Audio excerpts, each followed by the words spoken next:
Hello, Northern Girl Hobbies. Hello, Kilted Gardener. Jesus, sorry, I almost completely wrecked that name. I almost called you a kindergartner. My apologies. Still getting everything set up over here, or at least adjusted to where I can see without being blinded by my screen. See, hopefully we'll get a couple more people here popping in soon. If not, it might just be the three of us. I'm a fairly small channel, so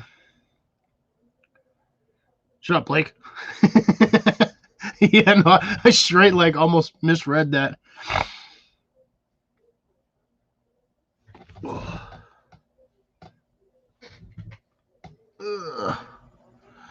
Hey, Mel. I figured I would see you on here, but hopefully not for too long because I know you got. Oh, give me a second. Let's do this the hard way. I don't know why. Link is no. Oh my God. Now, hold on a second. I don't know what I'm doing tonight. I cannot function. I am way tired. Link is in the chat for those who wish to come up.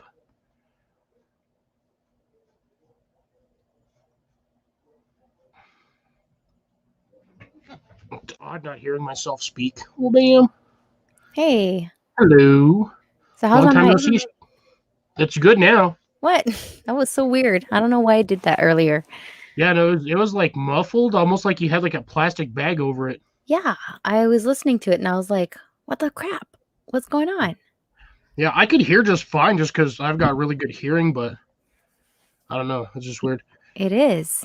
Hey, Alfredo, appreciate the click earlier. Much obliged, my man. Hey, guys. I was in the middle of trying to put my... I figured I'd finish my beer with you.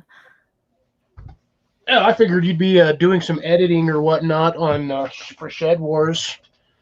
Well, that's starting a little later, so I'm not doing any of that yet, but I'm doing gardening videos just to try to keep up the momentum on my channel right now, so. That's all I've been doing. I know. I haven't even had time to watch them yet. I've been seriously stuck on my screen, just like mind blown, and I was just like looking through my analytics and just watching all my videos just take off. I wish I had that luck. Man, it's just like I have a really, really big case of binge watching right now on my channel that's happening, which is pretty cool. It's pretty cool to see. I think what a lot of it is it's a lot of those new people from Shed Wars, since they know you're actually in it. You're getting a lot. I bet you're getting a lot of views from those guys, seeing what the competition's about. Yeah, definitely. But yeah, definitely they are. But yeah, it's crazy. Like 50,000 views in 3 days on one video is just like unheard of for me. I only wish I could get like 100 views on one video in 3 days. I've been there. I know. I've been there. But then again, I barely have a little over 200 subs, so yeah, it is what it is. When someone comments on your video, do you watch your whole video again? I do rewatch my videos from time to time, but not every time somebody comments, because I mean I have like over 1,000 comments on my last video. Jeez. figure out an angle for this thing. Northern Girl Hobbies was from your channel, right, Fox? No, I think she came from yours. Because I did. It's the first time I've seen her tonight, and I was like, "Where did I see her from?" But there's one girl that always hops onto your live streams. It's usually Nicole or Grace are the only ones that are usually No, on there. there's another one. There's another girl that hops in, and she's got a. I think she's from Canada. Oh, I'm drawing a blank. Yeah. Like seriously drawing a blank. The last live I did was December 10th. So that was a little over 3 weeks ago. Okay. Yeah, I think I was there.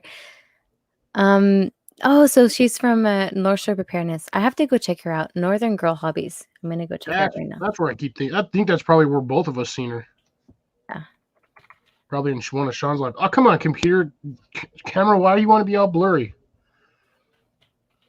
Making me look more round than I need to be. And Alfredo from my channel originally, I'm pretty sure, because he searched Quebec Homestead, which is pretty cool. Yeah, he just clicked. He just gave me a click about 5 minutes ago. Oh, cool. And Kilted is new to your channel too. And a lot of these are new to my channel because I just seen most of these guys on your channel tonight. Northern Girl. Okay, it's all together. That's why I can't find her. You guys don't see me with glasses very much, huh? Nope. Very interesting. You looked very distinguished. Yeah, I've been looking at my screen so much they've been getting tired. So they help me for the blue light. You see the blue reflection in it?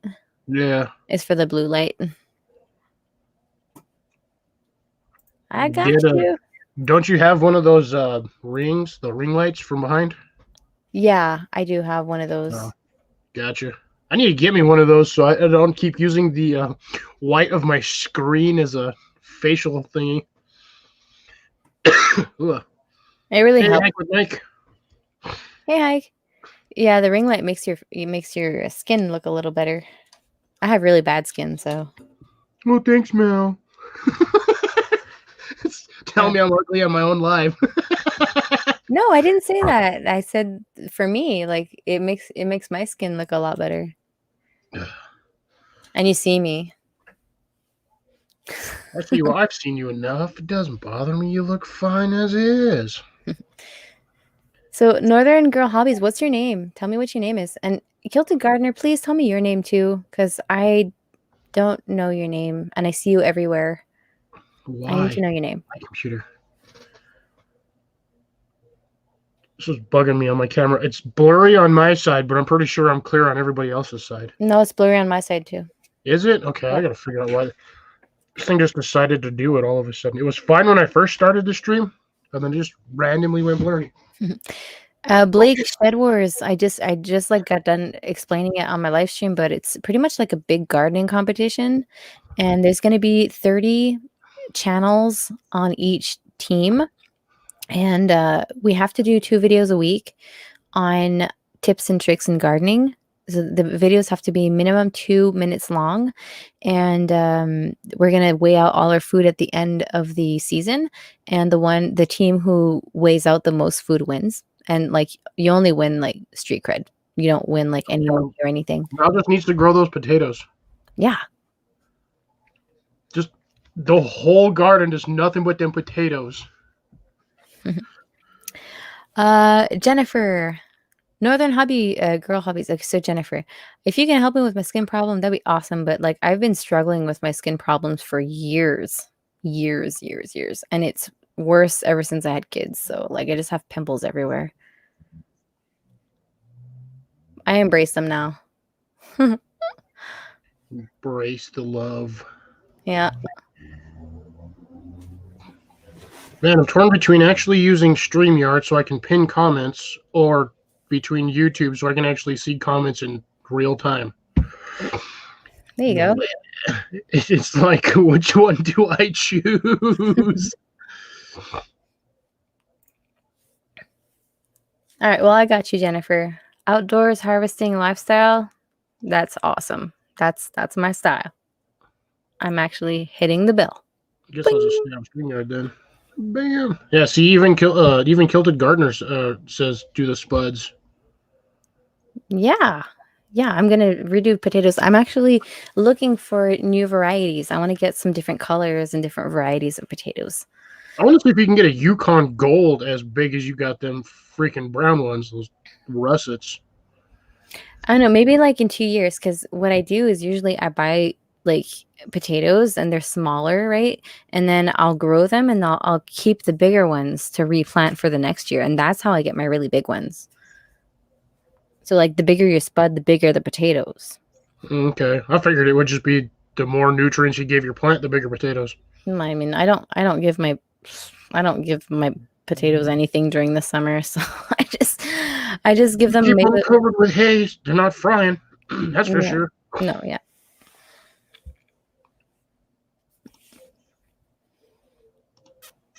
Almost hit the wrong button. All right, Bam. Jennifer. Yeah, I'm on Instagram.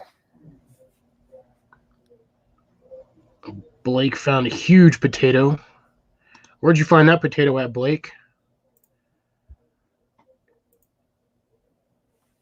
Because for some reason I can get huge potatoes in this state.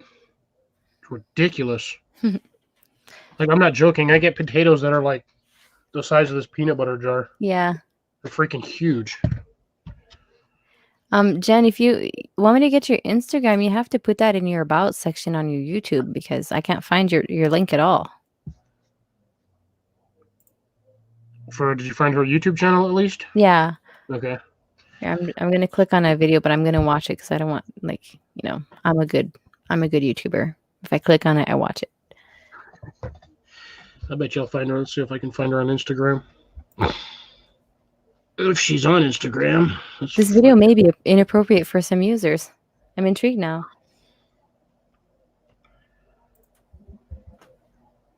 God, I cannot spell for squat today. And she's a Canada girl.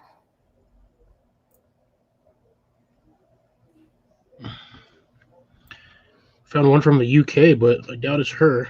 Unless her thing is a Northern Girl Gardener. No. I got her tag. I'm gonna go on Instagram right now. Oh man, we're so interesting, huh? We're like Right. I figured I'd get more people in here, but I think I've only got like 5 or 6. Let's see. 8? No, I actually have 8 in here. Woohoo! Blake's there. Woohoo! Brian's in here. Or at least Hey, I think Brian. he just shared my video. Sweet. Right on, Brian.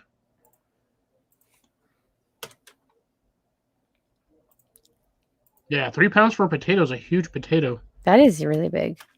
I wish I thought of weighing mine down. I completely didn't weigh mine.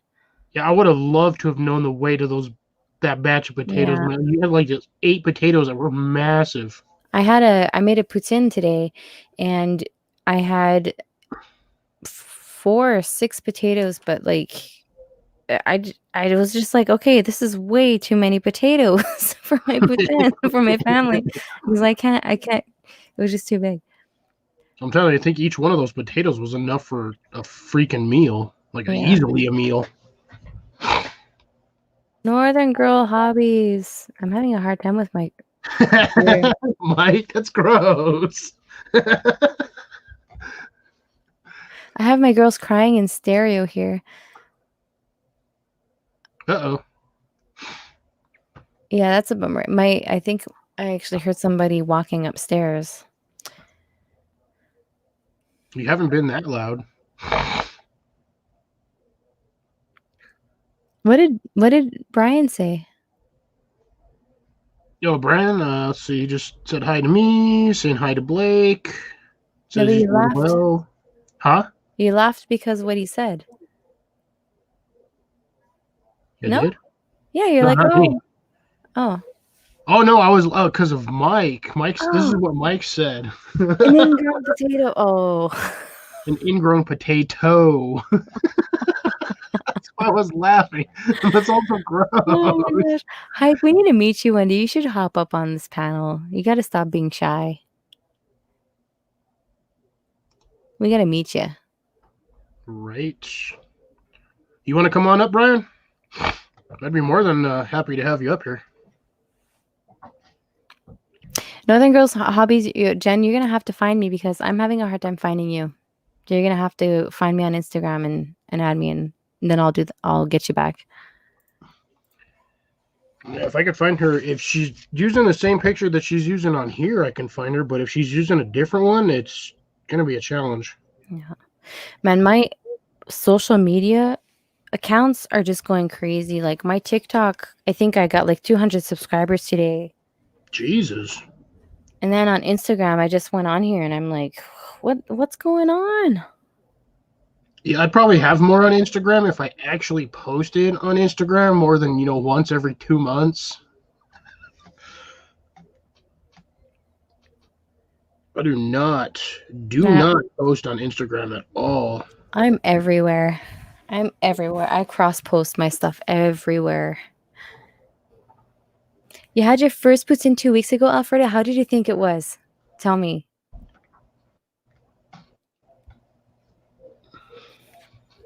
I can't hold my beer can with my left hand because it hurts too much. That makes me very sad. Yeah, you basically have to drink beer with a stranger. Yeah. I do. If I didn't say it, Blake would have said it, or somebody else would have said it. But yeah, Russ said it yesterday on Jesse's show. Oh my god. Trial version. I just couldn't. Trial version. Oh my god. Yeah, I was dying on that too. So we were on Jesse from Rain Dance Bushcraft's channel last night, and this one guy, Hawaii Volcano Squad, was trying to hop on, and his camera wasn't working for some reason, and so he was there for like 5 minutes, and his camera kept on repeating, trial version. And like we were just there talking, and all of a sudden, trial version came up, and I was so tired. I was seriously like my eyes were crying. I was just like I could not control myself.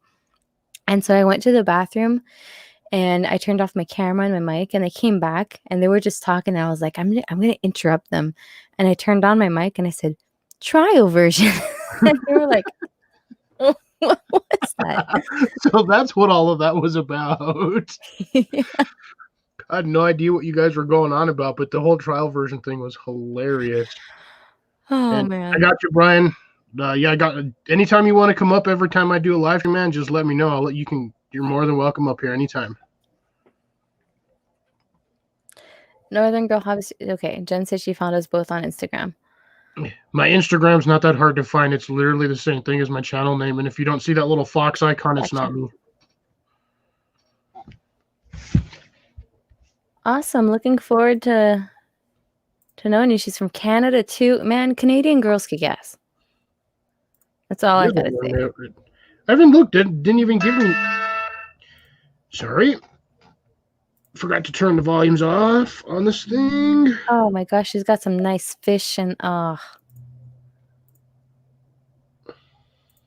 nice pictures. Trout. Big old chicken. Damn, I want that chunk of wood right there. Man, that is a huge piece of birch. Liking all your pictures. Insta is my Boston, and social media is exhausting. Yeah, it is exhausting. I mean, that's why I've been sort of taking little breaks here and there. Oh, dude, I am so jealous. They got one of those old school like steel stoves. Oh, mad jealous. I'm seriously just like liking all her pictures on Instagram. You're gonna blow up her phone because it's just like notification. Yeah. So Kilta Gardner, I didn't see your name pop up. I'm Irish, Scottish, Scandinavia, and German. No spuds are just normal to me. So, oh, Robert, there you go, Robert. I had to scroll back up. Velcro could solve my holding beer can. It could, but I actually should have my brace. I ordered one on Amazon because I need to sleep with one. That's how bad it is right now. My hand is just killing me. And plus, like, My daughter was going to slide down this really dangerous spot, and I was like, I'm gonna try it first. And so I slid down it, but there was a big piece of frozen ground. And so I jumped on it and I landed right on my hand. And so yesterday I couldn't feel my hand from here to there. It was all numb. What? Yeah. So my hand, like I'm able to fold it today, but yesterday I wasn't able to fold it like at all. Now I got to figure out who the heck Habitat Story is because that dude just liked a whole bunch of my pictures. See, Alfredo says it was great combination of 3 simple ingredients. Poutine is my life. Poutine is my life these days. I'm telling you, man, I could eat a whole plate of that. I don't It's so understand. I good. love potatoes and cheese. Yeah. Like I literally just I had this was my dinner. Watch me grab it.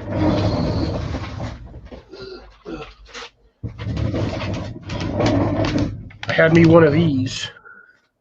Ready our home soup. Potato soup. Oh. It's actually really good. It makes a lot of soup because you have to use pretty much 5 cups of water. It's like dehydrated. Oh yeah, it's dehydrated emergency foods. I've been going through these all week, trying to avoid going to the store. I want to see if I can actually survive just eating dehydrated food for a month. Yeah, Brian, I hope I don't have nerve damage, but it's been a long time coming. This hand it's been tiring, and I have carpal tunnel in it, and so it's been a long time coming. But right now, I cannot go to the doctors because everything like you can't go unless it's like an extreme emergency right now because of the COVID business. So, yeah. Yeah, it's I'm going just anywhere nowadays is ridiculous. You have to wait in yeah. line for forever. I see they completely locked us down like in March, but they decided to keep the elementary schools open. Yeah, that doesn't make any sense. If you're going to do a full lockdown, why not lock down everything? I know. And so I don't know. I don't know what's up with that. But they're, they say, the children are the priority. And I mean, they tried locking down once. It didn't work before. What is it going to do this time? Now we have a curfew at Yeah, 8 see, o'clock. our governor did the same thing here in our state. Restaurants can't be open past 10 o'clock. Oh, our restaurants are closed. They've been closed since before Christmas. Well, most of ours are, but due to the fact that, again, I'm in a desert state and it's usually hotter than Hades out in the summer, a lot of the restaurants around here have patio seating. Anyone that has outdoor seating can do 25% capacity for outdoor seating. Our outdoor everything has been closed since they didn't even open up this summer, I don't think. Oh, no, they did. They did a little bit. The ice cream parlors did, but like everything is closed. You can take out. You can take out, you can order in, but like I mean, I'm all the way out here. There's no ordering in here. There's Yeah, I was gonna say you live in the boonies. Ain't nobody gonna deliver over there. Nope. So I've been making a lot of food. Question for you, Mel. Okay, so the best poutine in Quebec, there's a whole bunch of really, really good ones, but they're in summer. You have to eat them in summertime at the casse-croûte. So when you're, I don't know, where are you, Alfredo? What city are you in? Because I lived in Saint-Raymond before coming here, and there is one place where it's only open in summer, and you go to a casse-croûte, and it's at Pont Rouge in Portneuf, and it is so good. There's actually videos on the best poutine of Quebec. You can go actually search those videos and they tested them. There's a whole bunch of them. Brian's got a good question for you. I'll be right back. I gotta get my water. Brian. Poutine is a traditional Quebecois dish, and it is French fries, but French, like fresh French fries. You don't get like the French fries from the store, like the frozen. You get fresh potatoes, make some French fries with them, and you get fresh cheese curds. And so it's like completely raw milk, fresh cheese, day old cheese. You cannot get like the older stuff because it has to squeak when you chew it. and then you put that all over your French fries, and you get this sort of like it's sort of like a gravy hot chicken sauce that you pour over it, and it melts the cheese, and you eat that as a dish. And so it provides a whole bunch of carbs for us to stay warm. It's like a comfort food in the wintertime and summer. I mean, I eat it year round, but that's what poutine is. It's a traditional. I should make a video on that. I mean, I really got to make a video on it. Poutine would be every American fat guy's dream food, honestly. Man, I eat it once a week.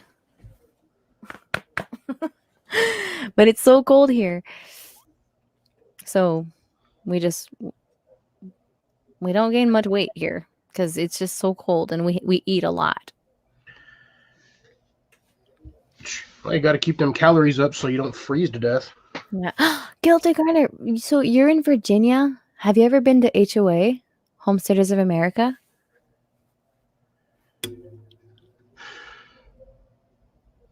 You said HOA, and I'm like, oh god, I hate the HOA. You got to pay for all kinds of fees just to use a swimming pool. What, Hotel of America? I don't know. No, HOA is a homeowners association. Oh, So when you're buying like townhomes and stuff like that, sometimes they're attached to HOA, and you got to pay stupid HOA fees every month to use their like building facilities, even though you live in a house technically.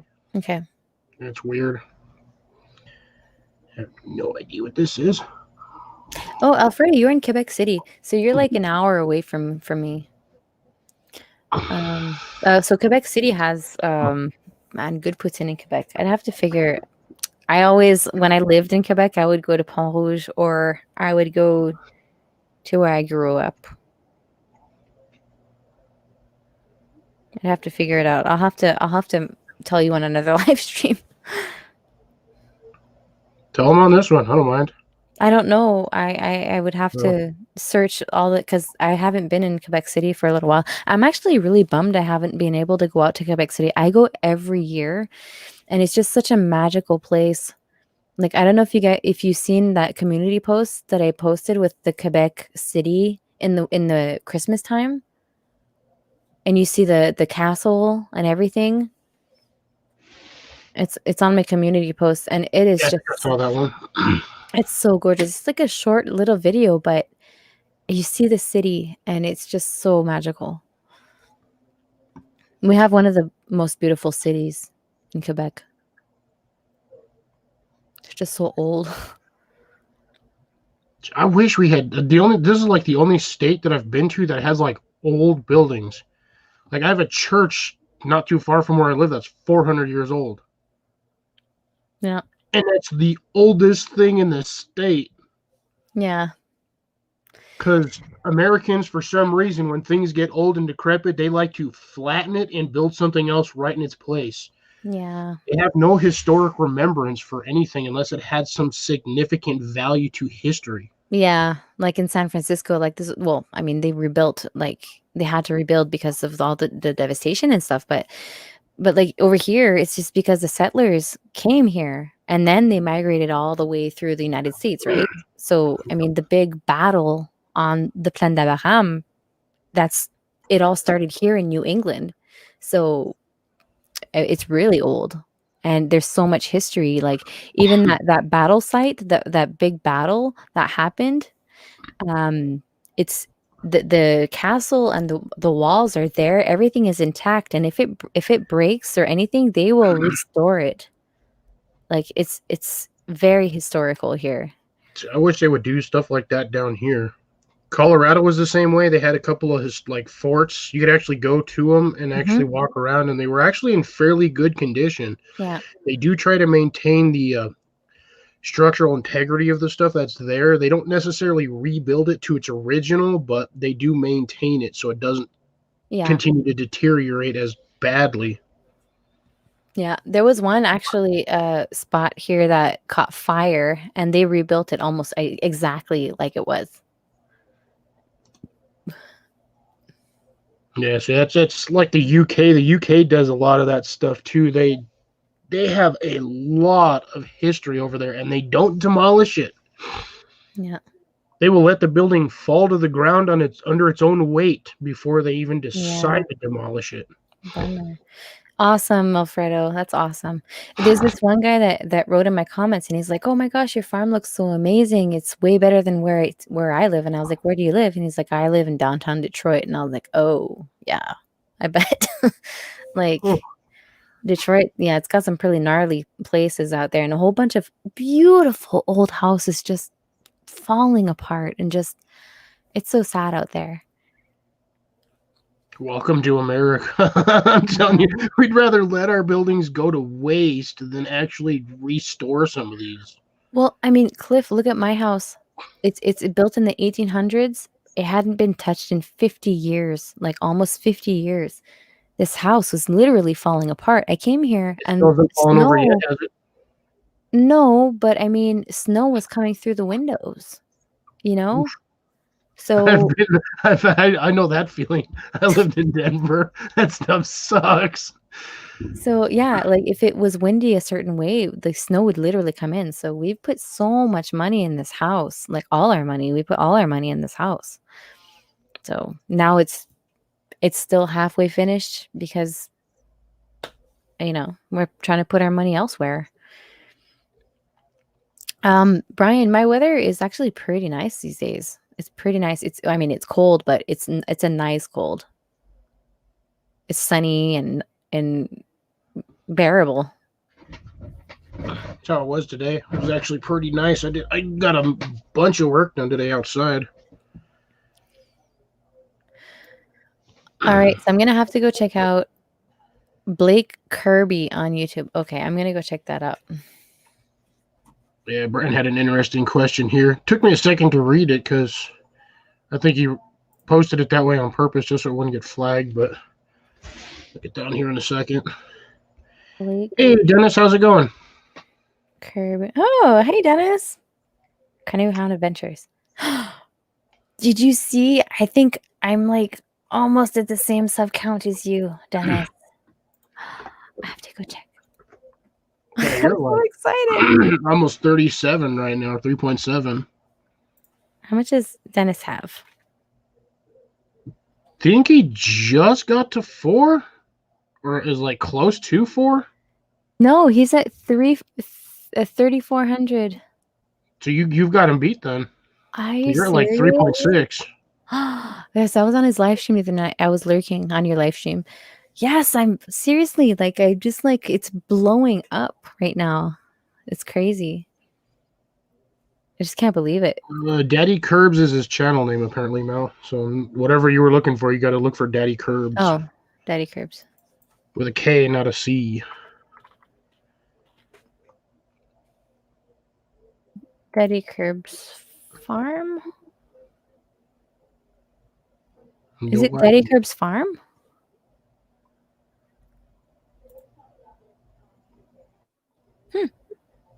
I'm subscribed.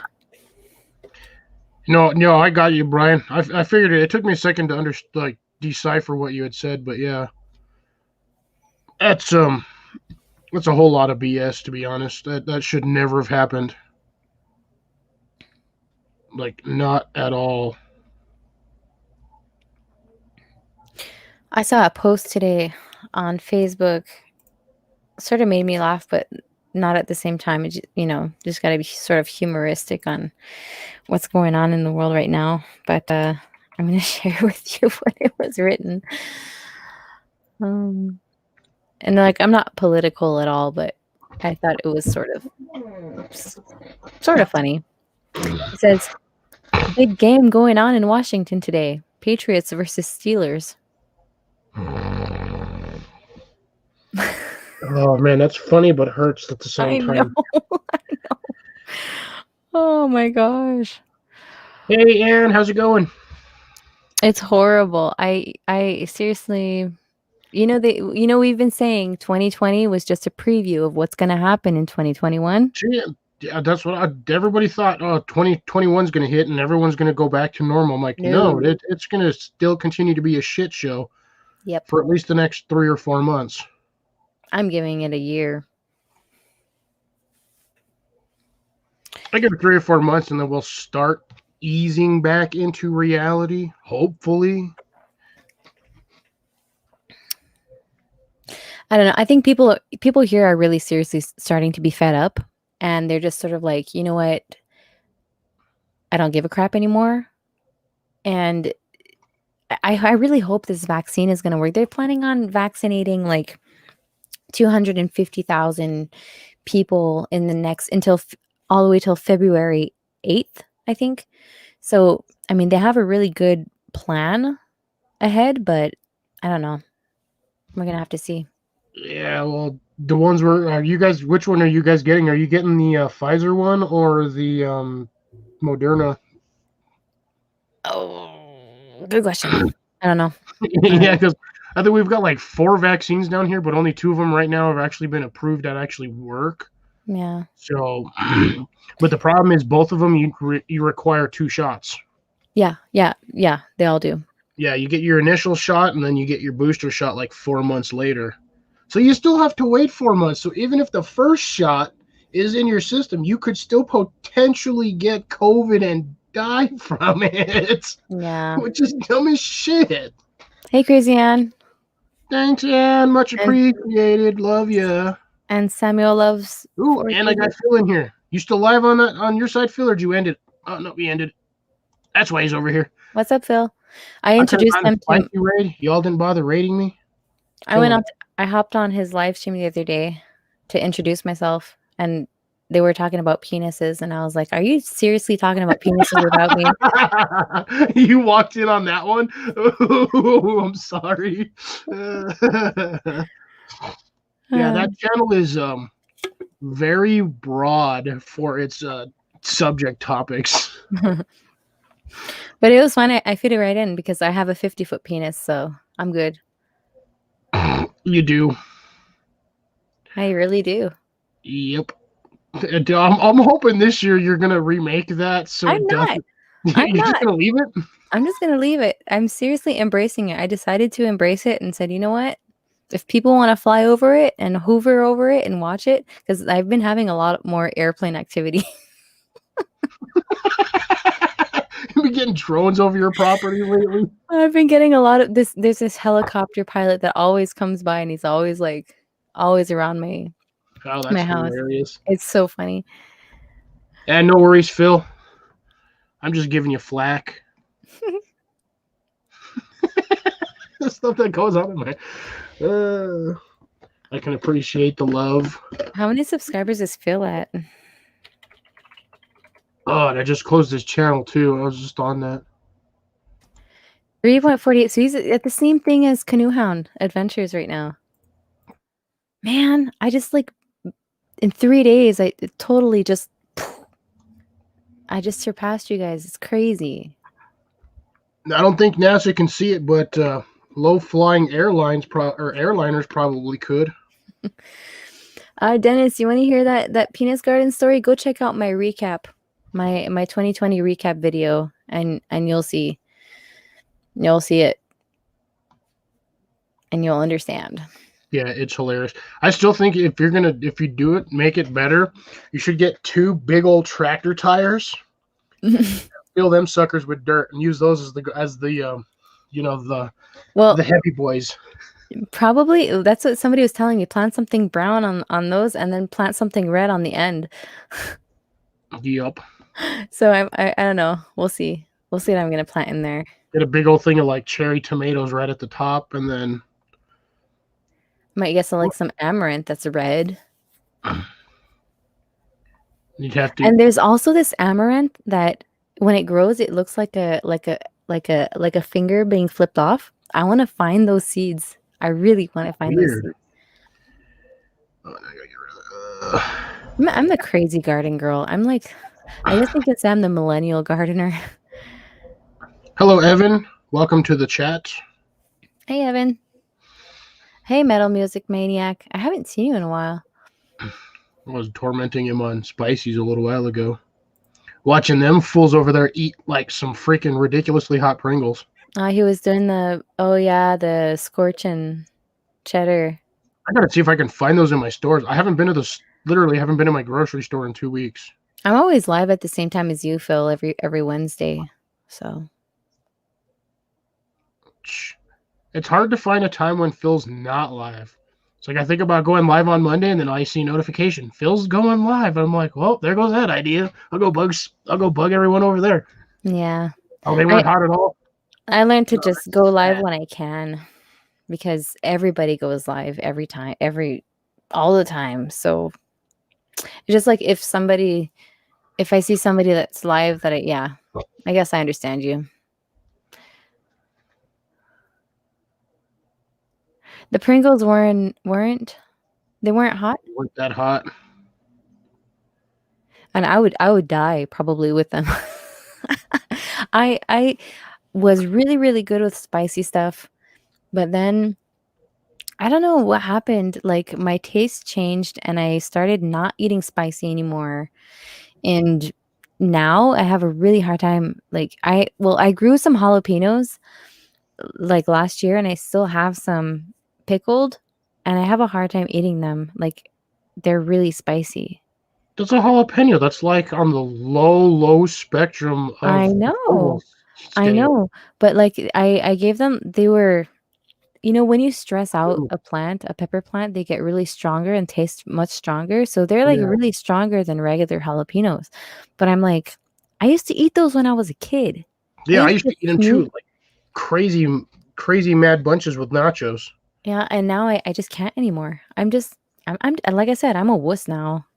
As I was gonna say, if you really want to get a jalapeno super hot, hotter than it's normally supposed to be, what you do is any of the jalapenos that are growing, you just start pinching them off, and you leave like 4 jalapenos on your plant, and those 4 jalapenos will be like 4 or 5 times hotter than a normal jalapeno. Hmm. And then you just keep using those seeds, and you keep Yeah, repeating the process, and after 4 or 5 years, you basically get a jalapeno that's like eating fire. yeah. I want to grow something spicy next year, but I need a greenhouse for that because my climate is just so cold. Work on that greenhouse that you got right there. Just Oh, extend it out a little bit more. no, I really want to build a really good greenhouse here. So I'm not going to put any time on a temporary solution. I'm going to try to concentrate on permanent solutions Okay. first. So, hi Lori. So I want to build a really awesome greenhouse, but I just signed up for workaways. So I'm saving up my money and I'm going to buy a trailer so I can have people come out here and work if they want and I'll feed Nice. them. Hey Bradley, hey Lori, how's it going? Glad you guys could make it tonight. Hey Bradley. Yeah, so I just signed up. So we'll see if I get people that really want to come in the middle of nowhere in Quebec and just garden and Who stuff. wouldn't want to go into the middle of nowhere? Hmm? I said, who wouldn't want to go into the middle of nowhere? I don't know.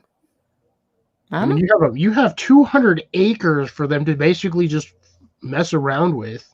On top of the fact that they should actually be helping you with the gardening. Yeah, it's minimum 5 hours, not maximum 5 hours of work per day in exchange for cultural experience and I feed them, of course. If they need my internet, then they can use my internet. Like people can come out Oh, here and work like if they work from home and they only need internet to work, then why not? minimum of 5 hours. I'd be out there from like 10 a.m., like 9 in the morning to like when the sun goes down. No. Lori says, I need a break from everything. Aw. I Aw. still think me and Johnny should go out there one of those, just the two of us, and then me, and Johnny just chill for like a month. That would be awesome. Get all kinds of Johnny can do all the cooking, and I'll do all the like hard manual labor because that's what I like to do. That'd be so cool. Seriously, that'd I be can so bust awesome. out. I can learn the tractors and the front end loader and the The excavator. get all the excavator and get all that stuff done and help you out dig some trenches and build some boxes and get you some gardening stuff going. Man. Man. I just got to Don't get a passport. Yeah, I need a passport too, actually. If I want to go to Virginia and go to Homesteaders of America, I'm gonna need to get a passport. But COVID has to comply for that because that would be like, you know, Yeah, that would suck. that's up to your government as to what they will and won't let through the borders. Well, us Canadians are allowed to go places right now. Yeah, But but the question is are Americans still allowed to actually cross the border and stay over there for an extended period of time, or they still have the border closed between I us? think they're still close to the States. But we're allowed to go to the States. Doesn't make any sense. If you Isn't guys it can come messed up? down here, then why can't we go up there? I don't know. I don't know. Let's see, we're Dennis. I know Dennis will chime in on this. Dennis, you still got the borders shut down over there? Do you drink energy juice? No, Brian, I do not drink energy drinks. No, I don't. I used to when I worked in bars, but not anymore. Ooh,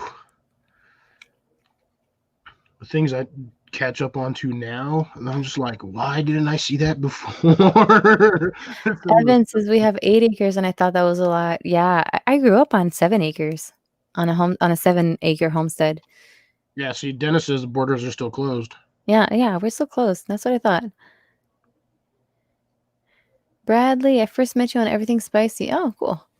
Awesome. Yeah, I've been following Phil and Crazy Ann for just maybe over a year. I was actually following Phil before I met Tyler and Mark from Rolling Homestead, which I talked to him lately. I haven't And talked to Mark in forever because he's always usually busy at work, so I don't want to bug him. yeah, Mark's doing okay. I wish him happy happy new year, and I just wanted to know how it was going. And he said he had an aunt pass away due to Ooh. COVID, so and they're locked down and stuff, so they just been low key for the past couple months. I agree, Dennis. Coming down here is not a wise idea, at least for another month or so until the insanity of this country has ended. I swear, it just make no sense. Man, my inbox and like my stuff is just blowing up right now. I can't even deal with it. I'll be lucky if I get like 5-6 comments on one video. I did get my first thumbs down on my last video last week. Congratulations. I know, right? Almost every other video I've done, I never got a thumbs down, but that last one I got a thumbs down. I was like, whatever, it's one out of 12. Ooh, a thumbs down. I'm gonna have to host a thumbs down party like Mallory did. Yeah, why not? It worked. It really did work. Let's see here. If it ends. Yeah, that's right, Evan. If it ends. I figure the insanity of this country will end at some point because people got to be tired of it. Yeah, like I was just telling Ben today, we're like, okay, our government is like shutting down really severe, right? We can have like fines in between $1,000 and $6,000 if we're caught walking in the street after 8 o'clock. Okay. Luckily I'm in the country, so there's no problem with that. But Ben was like, me and Ben were like, what the heck? Like, we were all confined all Christmas already, and they shut down everything, and they just decided to extend it, and the curve wasn't getting better. So, do you think it's really gonna get better? I don't think so. I don't know. Like, has anybody ever thought of just like saying screw it? Like, just do whatever, it's out there, and just be careful and just do whatever and see what happens. Like, I don't feel like it's going to do any difference. Oh, We yeah. were confined very, very heavily during Christmas, and it did not go down. Oh, there was a lot of people here that had get-togethers with family, and they got all infected. Some of them actually got sick, and some of them have died from it. Yeah, I mean, the death count is going up for sure. Yeah. But everything is going up, but it has been going up. No, the problem is it's nobody wants to actually comply with the regulations for properly wearing their facial wear. Yeah. You got these people that are, I don't even have one in here, but they'll wear them like this. It's like, it doesn't do any good if it's below your nose, or you got the chin huggers that are like this, that it's just like this. It's like, dude, Wear it normally, like you're supposed to. If you do it properly, we can get over this. Because the numbers in my state were actually improving, and then all of a sudden we got a spike because everybody got lax on sanitation protocols and wearing their masks, and Yeah. the numbers just skyrocketed. Yeah. And now we can't get back down. Phil, so you started hanging with Sty, and that's where you met Tyler, Mark, and all that stuff. I found you from Pusa Studios, I think. I found you from Pusa. Phil through Tyler. No, yeah, I found Phil before I found Tyler, actually. Oh, weird. Yeah, and I then found him through Tyler, and then I found found Dennis through him as well. And then Brian I met through Tyler as well. Yeah, Pusa Studios, they used to do like these grow channels, wheels, and all that stuff, and they stopped doing it. They were having just burnout issues and problem with YouTube and stuff, and that's where I met Dennis, Canoe Hound Adventures, and probably Phil too. And I remember a whole bunch of spicy people from Pusa. Andrew, he's in Montreal. Nice, another Canadian for you. Canadians everywhere. Yeah, Canadians. Actually, surprisingly, since I've been on YouTube, I have been running into Canadians everywhere. Like, I've got Mallory over here. I've got Dennis. I have, oh my God, who else? I've got Sean James. We've got Raspberry Rocks, Russell. I mean, they're popping up left and right now.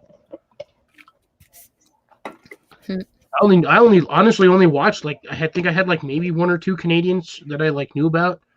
Like Joe is one of them. But now I'm so like they're coming out of the woodwork now that I'm actually, getting my channels growing a little bit, and I'm networking a bit more through others. I find more of them. I don't know why I opened this. It's not like I can eat it over here on the live stream. Yeah, it's like my peanut butter. I was like gonna munch on it for some reason. I don't know why. Well, you were comparing a potato to the size to it. Well, I got spoons. Like, I always have a spoon next to me so I can eat my stuff. I just eat it right everything. Seriously, like Foxy, Cliff has everything in his room. Like, it would be like, "Hey, do you have this?" And he'll turn around and be like, "Here you go." I got something somewhere that somebody's talking about somehow. Yeah, I know. Phil, yeah, I stopped doing those networking channels too, but one of my friends, North Shore Preparedness, has been starting to do more of a like show the love, share the link in the chat and stuff, and it's doing really good for him. And they're actually amazing people. Yeah, he's got a lot. Yeah, I've jumped in on a few of those and hit a few channels. I would seriously, I would hit up North Shore Preparedness. He's connected. He's connected. Sean from North Shore Preparedness. I don't know if I could share the link, but I don't think am I a moderator on your channel? Yeah, I believe you are. Let us meet. Like, he's my brother from another mother. Yeah, I think I made you mod last time. Find out in a minute. He goes live very often, and he's just an awesome person. And I mean, it's not like one of those networking channels like, oh, okay, let's hit the wheel, and it's literally just a love fest in there, and he's awesome. Let's see, I should actually, I have to do this from here. See, Lori, show me the love. I probably do, Spicy. I have a liquor closet right here, or liquor shelf. I got all kinds of stuff in here. Oh man, I still can't write in. I don't know what's going on. Every time I hop on a live stream on StreamYard nowadays, even if I'm in my account, I cannot comment. I don't know what's going on. Comment on the YouTube side then. Yeah, that's what I'm gonna do. I have to go do another search. Find Foxit. Oh no, it's that hard to find me. I'm literally the only guy on YouTube with a freaking fox icon like that. Literally. No, you're not.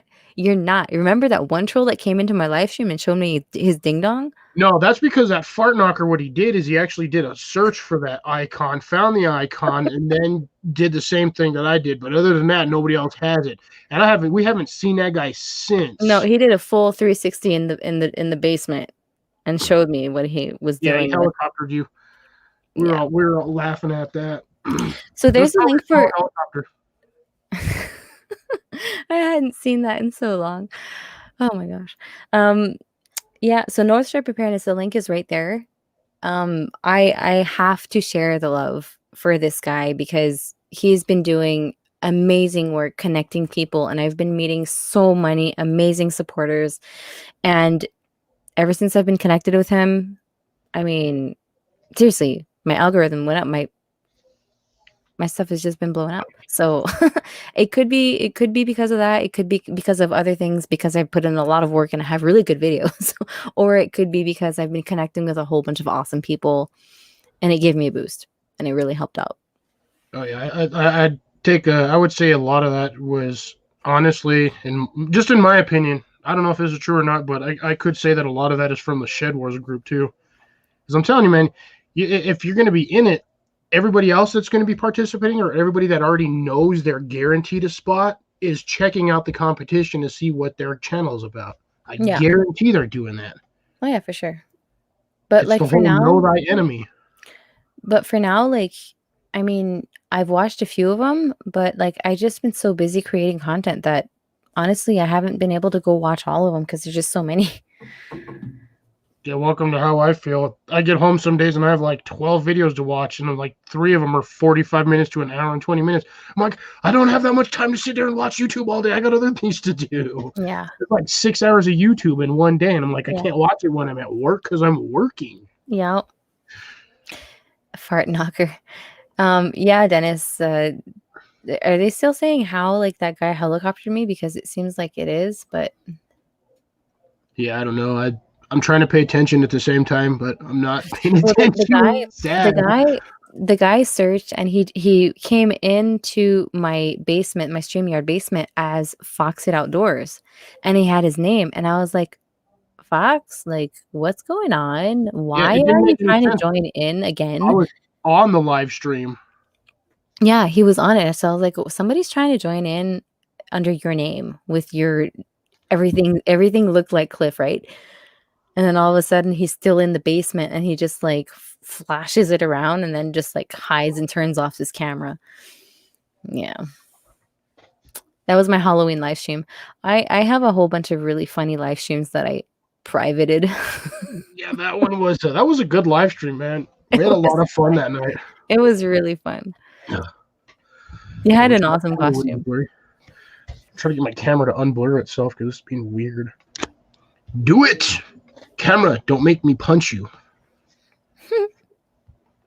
Yeah, that was the guy that flashed her, Lori. That guy was mad trolling from the basement. Yeah. Which, if you've been in the basement or if you've ever hosted a stream and you see somebody in the basement, it's a little tiny square. A little tiny square. Yeah. I have no idea who it was. I have no idea. But yeah, it was not too classy. Yeah, I can't believe somebody actually did that on a It reminds me of when AOL started and we started having these webcams, right? The very first webcam. Oh God, yes. My sister was she's like 18 years older than I am, right? So she was on the computer and I was still in elementary school, I think. And all of a sudden she's like chatting with this guy and they're like, okay, let's see each other. And it's pointed right there. I still have that in my memory box when I was just a kid. And I was just like, what in the world? So many weird people on internet. There's just so many weird people in the world. Metal, are you talking about your YouTube page or a different kind of page? Because it's tough starting out on YouTube as a little guy. Because there is a lot of competition on here. Got that competition right there. I got all the guys in the side chat. Some of them are way bigger than I am. They do way more stuff. well, I mean, I'm trying to compete with like some of these really, really like homesteader channels, right? And the thing is you have to find like a video of the people that are really big like you, make a video like it with a similar title, with similar tags, and that's competition. That's competition right there. And that's what I did with my cattle panel video, and that's what paid off. It's just I added my little twist on it. Yep. And I'm so surprised those didn't fall over, honestly. there's such a thing as good competition on YouTube, and you have Yeah, to have competition, because if you're too out of the box and people aren't searching for it, how are you supposed to be found on YouTube? exactly. You know, people have to like be searching for something. So that's what I've been learning.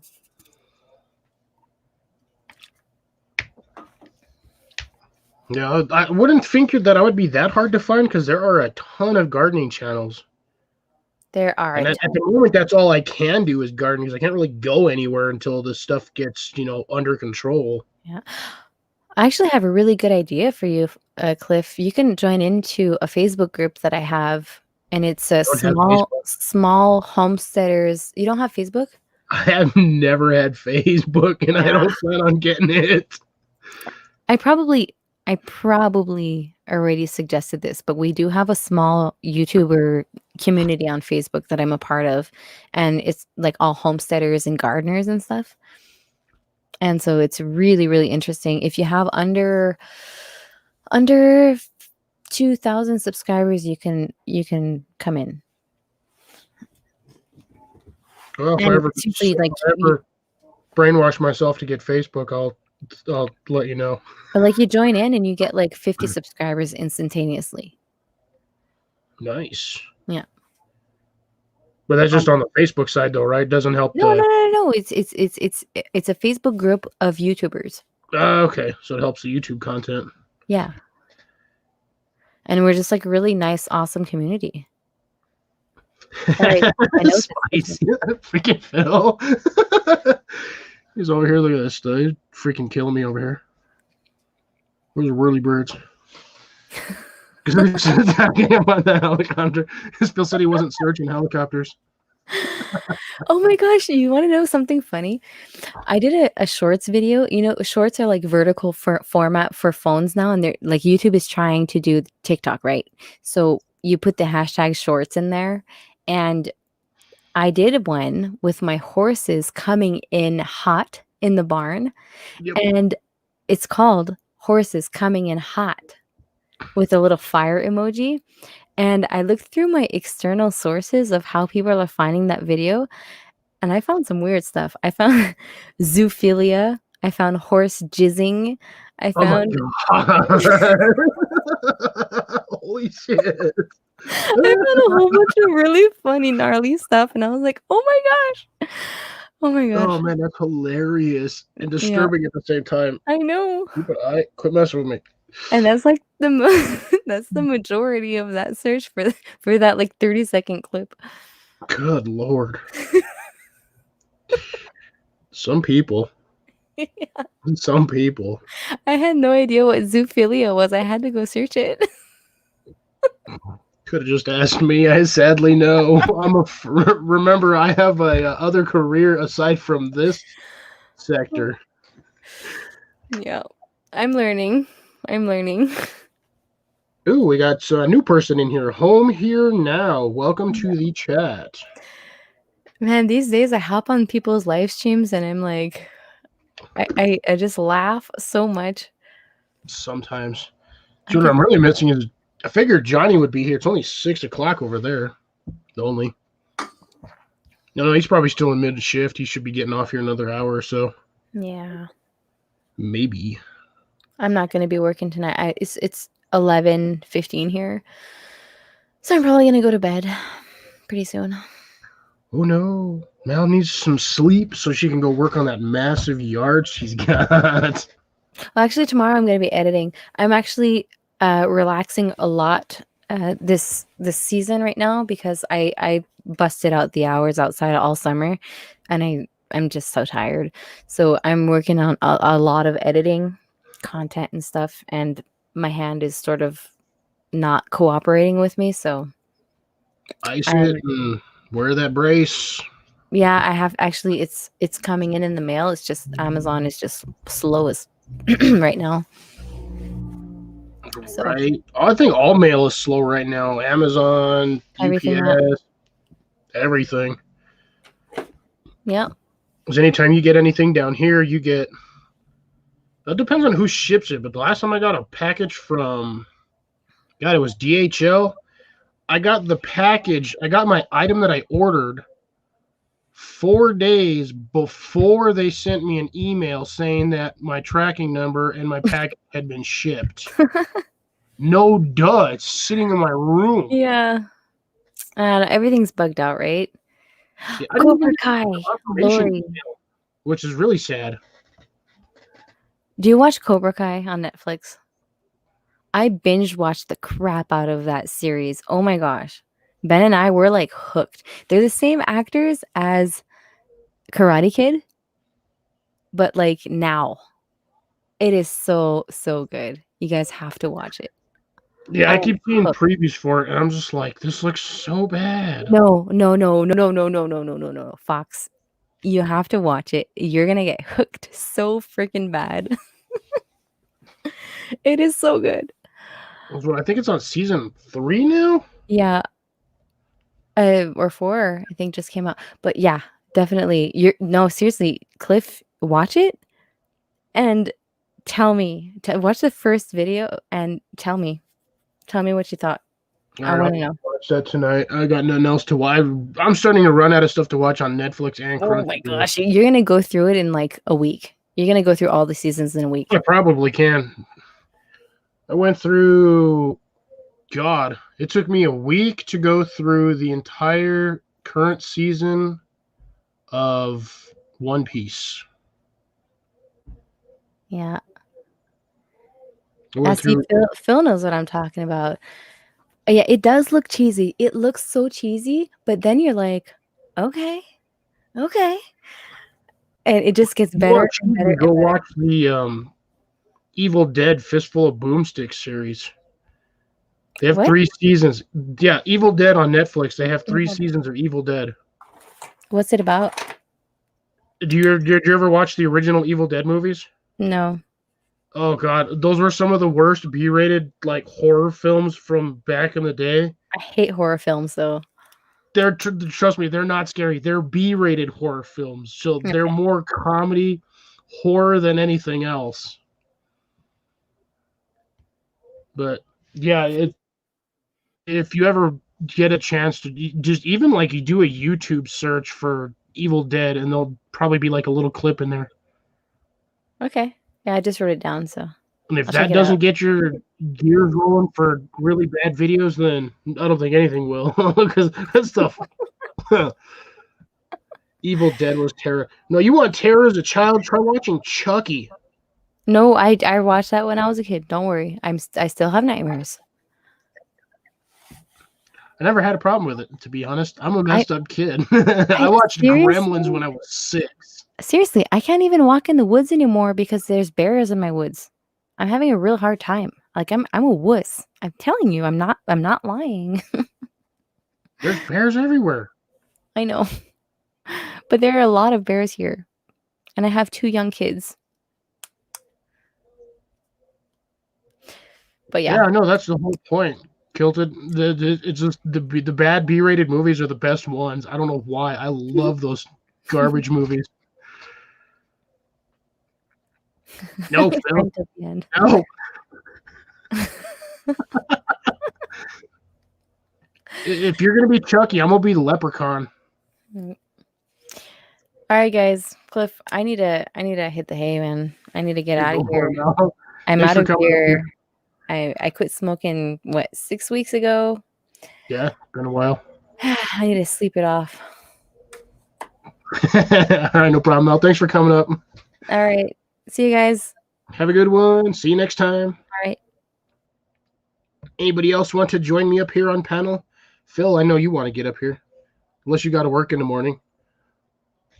Let's see. I think I still actually have it in here. Bam. Yeah, I do still got the link. Go. There we go. For anybody who wants to join me up here, Dennis, Phil, Lori, anyone is welcome.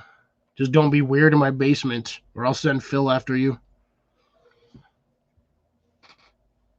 Let's see. Who? Oh, so does I hate StreamYard sometimes. Does not like to scroll. Scrolling. Let's see who we got. Who we got? Dennis up here. Bam. How's it going, Dennis? Not bad, buddy. Yourself? I'm doing all right. Yeah. Watching you on TV and the computer here. Woo-hoo. We got Foxy going all over the place there. Got 2 for 1, huh? Yeah. Not that clear, but yeah. So I can't believe somebody would do that in the basement of Mal's live stream. Yeah, sometimes, like you said, you get those trolls every once in a while that just pop in, and a lot of us don't have everybody's contact information, so the only way to get that link out to, pop up here is to throw it in the chat. Sometimes you get some unscrupulous little turds down there. Yeah, I'm fortunate so far. I shouldn't even say anything, but it hasn't happened to me yet. But I don't want to see any helicopters in my basement. So Yeah, I don't either. I don't want to see helicopters in your basement either, but you got a good panel of wrenches on your side, so yeah. I don't think you'll have that too much of an issue with that unless you got a bunch of weird Americans watching. Well, you never know, eh? Yeah, True. man, that was quite the shit show going on down there today, eh? Yeah, that was ridiculous. I saw a little bit of it, but I was doing a lot of yard work outside, so I got bits and pieces of it here and there. But that is ridiculous, man. That is unconstitutional and just against everything that the U.S. stands for. Yeah, no matter what your political stance, there's something called carrying it too far, right? Yeah, that just went way beyond what it should have even gotten to. And it shouldn't even have gotten to that point. No. That's the sad part. Yeah. But, hey, you know what? It makes good news, right? Yep. And it'll be down in history for the eons until human race is gone or till we forget about it. Yeah. Just go do a search on YouTube, man. It's all over the place right now. Yep, it's everywhere. It's going to be, like I said, it's going to be another one of those dates that goes down in infamy throughout our history. Yep. I can't believe they actually penetrated the White House, or was that your Parliament building, right? The Parliament building. Yeah, I can't believe. Yeah, you'd think they would have security. Yeah. But yeah, who knows? Anyway, so how were your holidays, man? I didn't catch all that. Good holidays? Yeah, pretty decent. I didn't do anything spectacular. To be honest, I'm not a big holiday person. I haven't been for years. Yeah. So I don't get full swing, mad giant Christmas tree, presents everywhere. It's just me and my family or me and my parents, and then just hung out with them for the night, and that was pretty much it. Yeah, I haven't been either the last bunch of years, but this year is a little different. We got a grandchild now, and kind of made it a little more special, even though he hadn't a clue what the heck was going on, right? So they never do when they're that young, but give him a few years, and that's going to be his whole life right there, is that one day in December. Yeah, all he wants is mommy milk, burp, and sleep, right? Yup. That's it. Yeah. No, yeah, like I said, at least you got a new paddling partner, though. Yeah, I'm looking forward to that. I wish you had come around about 10 years ago, right? But right, because I'd be paddling with him now. So yeah, he'll get there. Really, only you got to give him about 8-10 years, and he'll be out there with you. Oh yeah. And that time will fly by quicker than you think. He's coming up on it's just over 2 months now. Yeah, so time's flying by. Yeah. So he was November 1st. Yeah. Ooh, right on the 1st of the month. Yeah. My daughter, it's funny because they induced my daughter, and she didn't want to have the baby on Halloween because she didn't want a Halloween baby, right? She was hoping to have it before, but she didn't want to have it in October. It's like, well, which is it? You want it before, during, or after Halloween? Like, come on. Right. Yeah. It's got to be one of the three. Yeah. Well, she's an October baby, so she wanted the baby's birthday to be in October, right? Oh, gotcha. So yeah, hey, it is what it is. He's a cute little bugger, and he's healthy. So there you go. That's all that matters. Yeah. Yep. So you know what? I gotta ask you about your garden. Like, you got a big garden as well? No. So basically, what I'm on I actually with my parents, so I'm on a third of an acre, Yeah. and I have access to a small amount of yard space, but the way our house is positioned is kind of weird. So we've got the yard is long ways, but the house is like right in the middle. So we have kind of like a secluded backyard area, which has already been, you know, I'm trying to look for the word for it. Modernized, updated, patioed. What do you? I'm like drawing a blank now. Organized, I guess. Whatever. It's got like everything's already built back there, so I can't really build anything on the backside. Okay. So Yeah. I have everything out this side is the front yard where like the cars and everything park, Yeah. and then I have my greenhouse is like 6 feet from my window, just right outside the patio right there. And then I have that space.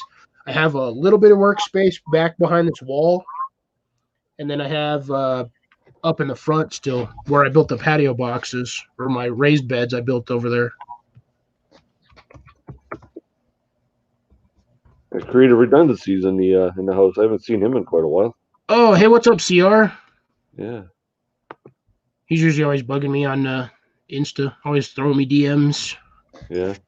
I avoided everybody for like an entire month, and everyone was freaking out, thought I died. Yeah. Oh Did I hear you no, say you had Sean my James internet on your went live weird. stream? Did I hear you say you had Sean James on your live stream? No. I wish I had Sean James on my live stream. Ain't Oh, no way he's gonna come up here. yeah. I'm like a little ant compared to him. Yeah. I'm trying to get him on my show. I got an inside line, kind of like somebody that knows him well, and I'm just waiting. But you know what? He's the kind of guy. If I had him on my show, I wouldn't know what the heck to ask him almost, because he Yeah, lays pretty much everything on the line, eh? yeah, he's an open book for a lot Yeah, of it, yeah. and he is a big channel up there too. Big Oh channel. yeah, yeah, I think a lot of it. If you manage to get him on, I'd be surprised. But I feel he's going to be pretty busy over the next 2 years rebuilding the cabin. yeah, yeah. Deep down inside, I wonder how happy he really is about that. It's like starting all over after all the work he's done on there, right? Yeah, he put a lot of work into that cabin over the last 5 or 6 years, Yeah. But and yeah, just I the know. stuff I know. that Russ knows him quite well. Him and Russ are always chatting back and forth. Eh? Thought you were happened. going to bed, Mel. She says that she She's probably got us lurking. on her phone lurking. Yeah, she's lurking. No helicoptering in the basement. Man, I'd be disturbed about that helicopter. Yeah, yeah. That would be. Yeah. Okay. It'd be awkward. No, that's crazy. But yeah, Yeah, I'm no, gonna have to check out her video there about the giant penis. yeah, Right. it's funny. The only reason why they noticed it is because they were getting some overhead shots from the drone footage, and somebody caught that. I think it was Okay. Ben caught it.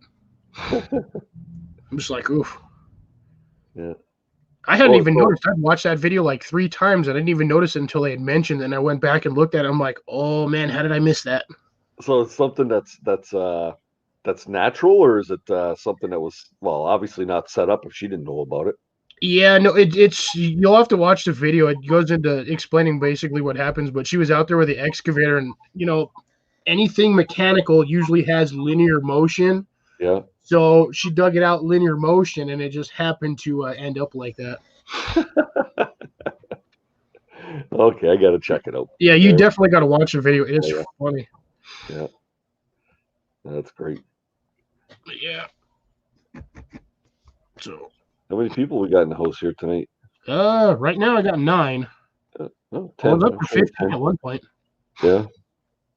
but Uh, let's see. I don't think I probably don't have. Ann might still be in here. I don't know if Phil's gone to bed yet, and I know I had a few had to pop off because it's getting late for them because they're closer to the East Coast than me. Northern Girl Hobbies. Yeah, I'm using a GoPro Hero 8 probably on the shot if it's the shot I'm thinking about. Is it the one in the lily pads?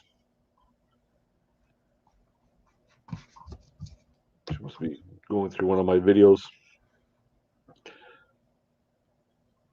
Yep, there's Ann. Creative still here, yeah. Still here. Oh no, somebody else just jumped in. Woohoo! Don't know who, but thanks for joining. What happened here? On my. Yeah, I wasn't gonna come on, but I figured I'd pop in. I actually I didn't even go to work today. I'm off with a head cold, and my wife and I went and had our COVID test done yesterday, and we got our results back negative today. So. Oh man, you guys got them fast. Yeah, that's last time I got tested. Took about 3 days to get the results, and I had mine. Went yesterday at 1 o'clock, and got the results this morning or today at about 4 o'clock, and my wife got hers around 7. So yeah, man, that's a quick turnaround. Yeah, I thought the average was like 3 to 5 days. Is that right? Well, you got a higher population there too, right? But yeah, that's true. We went to the testing center there yesterday, and they were lined up outside, like they got everybody spaced like 6 feet apart, but all the way around the building, side of the building. It's wow, like crazy, yeah. But you guys don't have drive-up ones? Not the one that we went to. I think they do have one in one of the bigger cities close by, but they okay. Went to one in Niagara Falls, and yeah, it was quick. Like we were in and out in like 5 minutes type of thing. And that's with waiting in line and go in there and they jab that Q-tip thingy up your nose. And I don't think I'd be able to do that. If they stuck that thing up there, I'd sneeze on them. You know what it felt like? And if anybody's afraid to get it done, don't be afraid. It feels like the exact thing is like you got water up your nose. You know when you jump in a pool, you get a shot of water up your nose like that, and it burns behind your sinuses. That's what I find it feels like. That's the worst feeling. Or like when you drink something and you like cough, sneeze, and it comes up the other way. Those are the worst. Like sharding through your nose. Like. Yeah.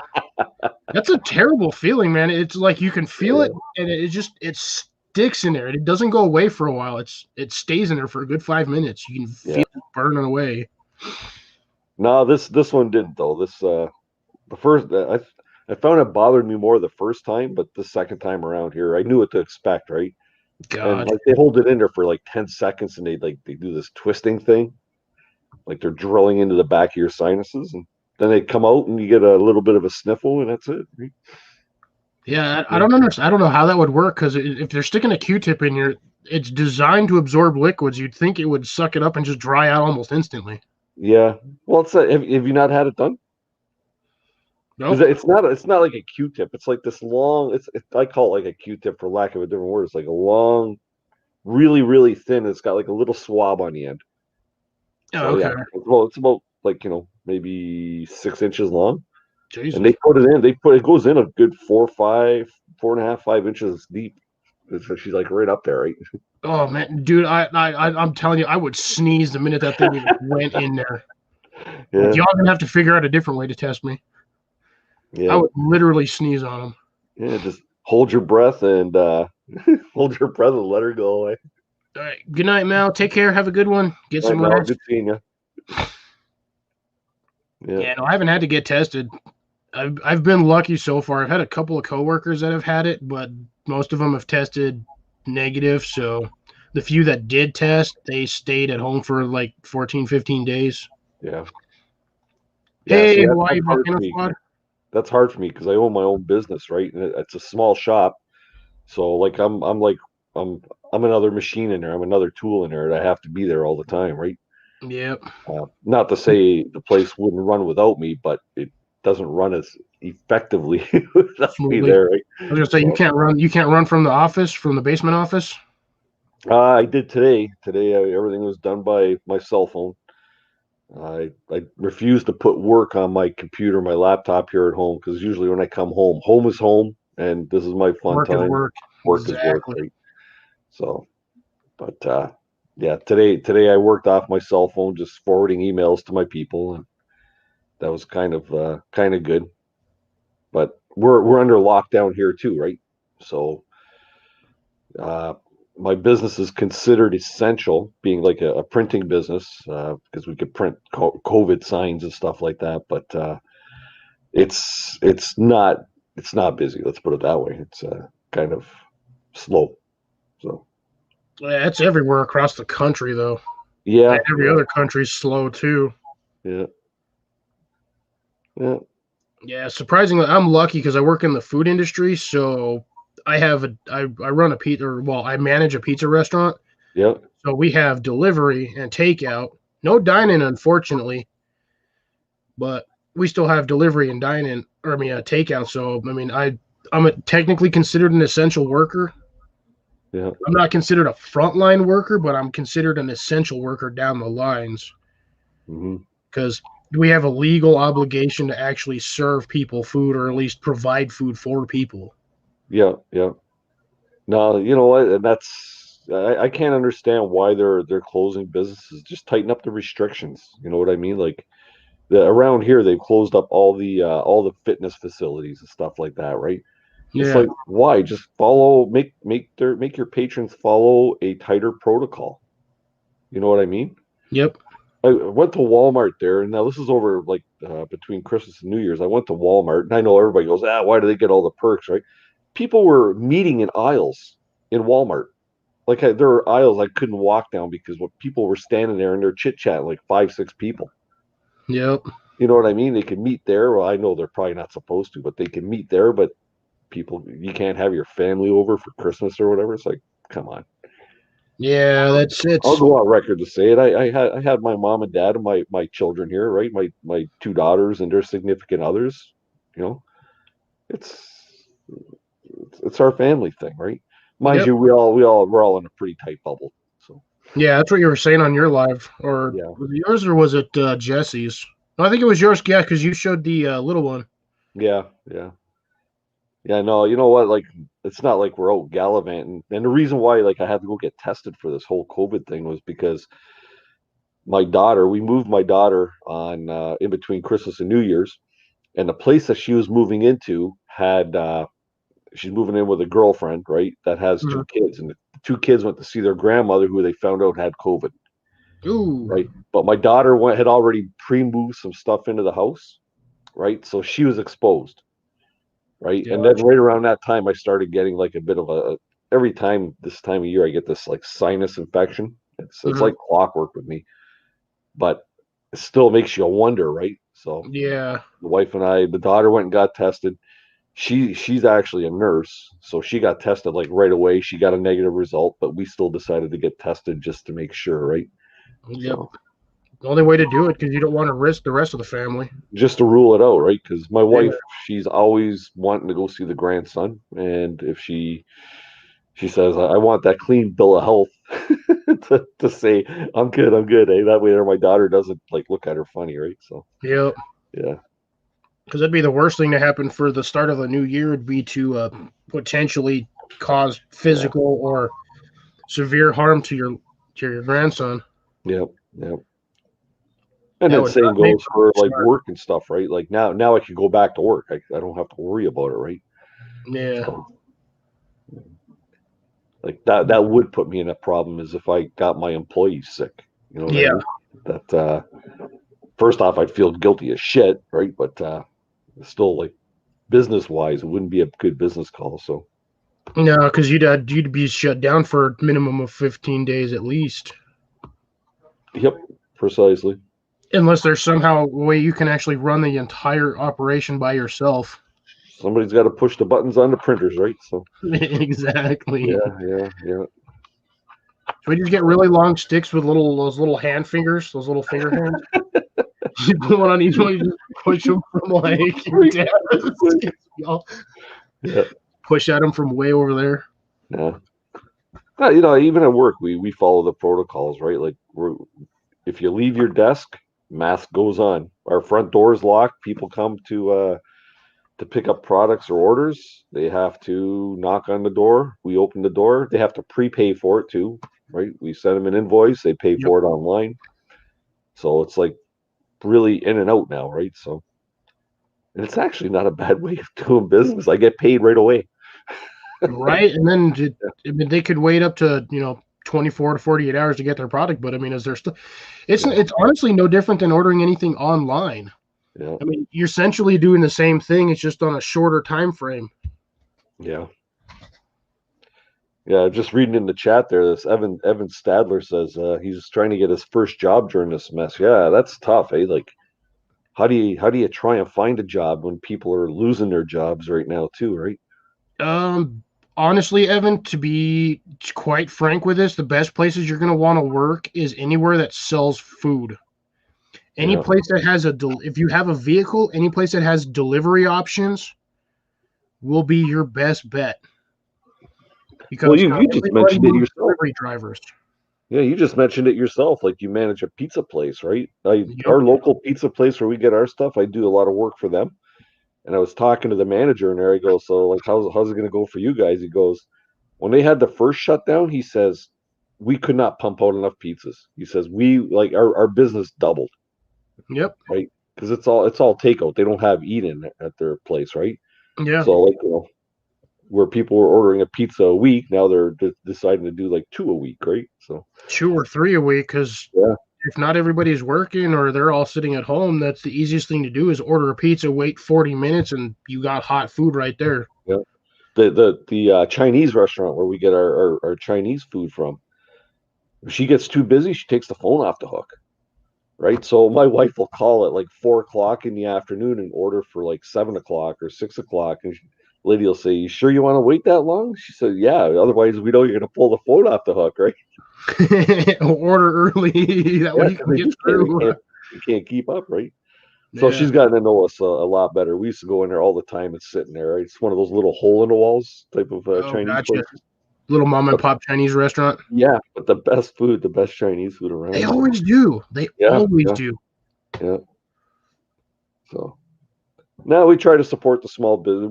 I'm in a pretty small town here, so like we try to support the local restaurateurs, because if you don't, they are going to close, right? Yeah, because the big chains, they don't have any issues with it. Most of those big chains are multi-billion-dollar companies. Yep. If they have to shut down for 3 months, it's really no drop in the bucket for them. Yeah. Like down here we have Boston. I don't think you have Boston pizzas down there, but we have like Boston pizzas and Not in my Montana. state. No, but yeah, there's like a bunch of the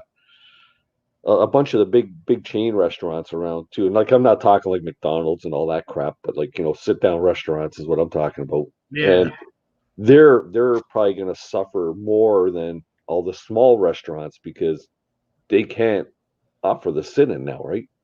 Yeah, everything down here for dine-in is completely shut down. The only place you can do dine-in is technically any building or restaurant that has outdoor seating. Yeah. And that's only at 25% capacity. Well, you're down south too, aren't you? Where are you? New Mexico. Oh, you're in New Mexico. Holy crap. Okay, so it's like warm 24/7 down there, right? Well, normally yes, but for the last month, it's actually been dropping down at night below freezing. Really? Wow. Yeah. Yeah. Are you like close to deserty area? Like desert, like southern desert.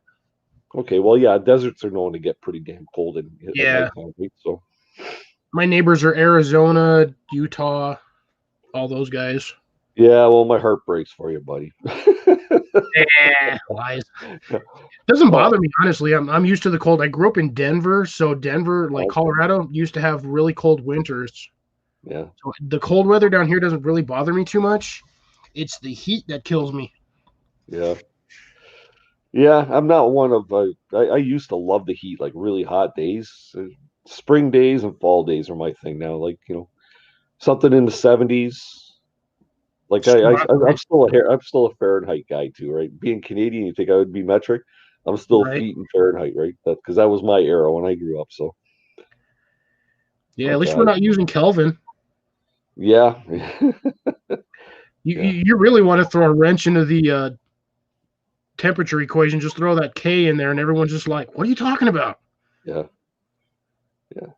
It's when I do canoe trips, I like to use kilometers because it sounds like I traveled way more, right? I could say, yeah, I traveled 50 miles or I traveled 80 kilometers, and people go, "Oh my God," right? Well, that's the thing. A kilometer's longer than a mile. Yeah. No, it's not shorter. by much. It's shorter. A kilometer's shorter. No, I'm pretty sure it was longer. 1.6 kilometers makes up a mile. Yeah. Come on, Google, work for me. I'm gonna Google it again. I Googled it before, and I'm almost positive a kilometer is slightly longer than a mile. No, 1.6 kilometers equals 1 mile. Yeah, so a kilometer is longer than a mile. No. 1.6 kilometers equals 1 mile. That's why 80 kilometers equals 50 miles. Okay, maybe I did it backwards then. Yeah. Oh yeah, because a kilometer is 0.62 of a mile. Yeah. So yeah, it's just slightly smaller. But yeah. That's weird. Last time I looked, I said it was longer. Just put it in 1 kilometer is 0.6 mile. Yeah. So. Yeah. 0.6 miles, not that short of an actual mile. You're looking at like 400 feet. Yeah. That's how if you take a yardstick, right, and you put it up beside a meter stick, right, the meter stick is slightly shorter than the yardstick, just by an inch, right? Something like that. Yeah. Yeah, 2.35 centimeters or something. Yeah, it's weird. Yeah. But I've never been able to wrap it around. People ask me, how tall are you? I go, I'm 6'1". my That's license the easiest way to do it. Yeah, 76 centimeters or something like that. I don't know. So. Yeah, because it's what, 2.5 centimeters per inch? Yeah, something like that. 2.3 or 2.4. Yeah. 3.4 kilo or 3.4 pounds is a kilogram. I don't know. Yeah. No, yeah, I'm still imperial guy. So. Yeah, there you go. I don't think I'll ever be able to. I can do the Celsius conversion every now and then when I'm awake.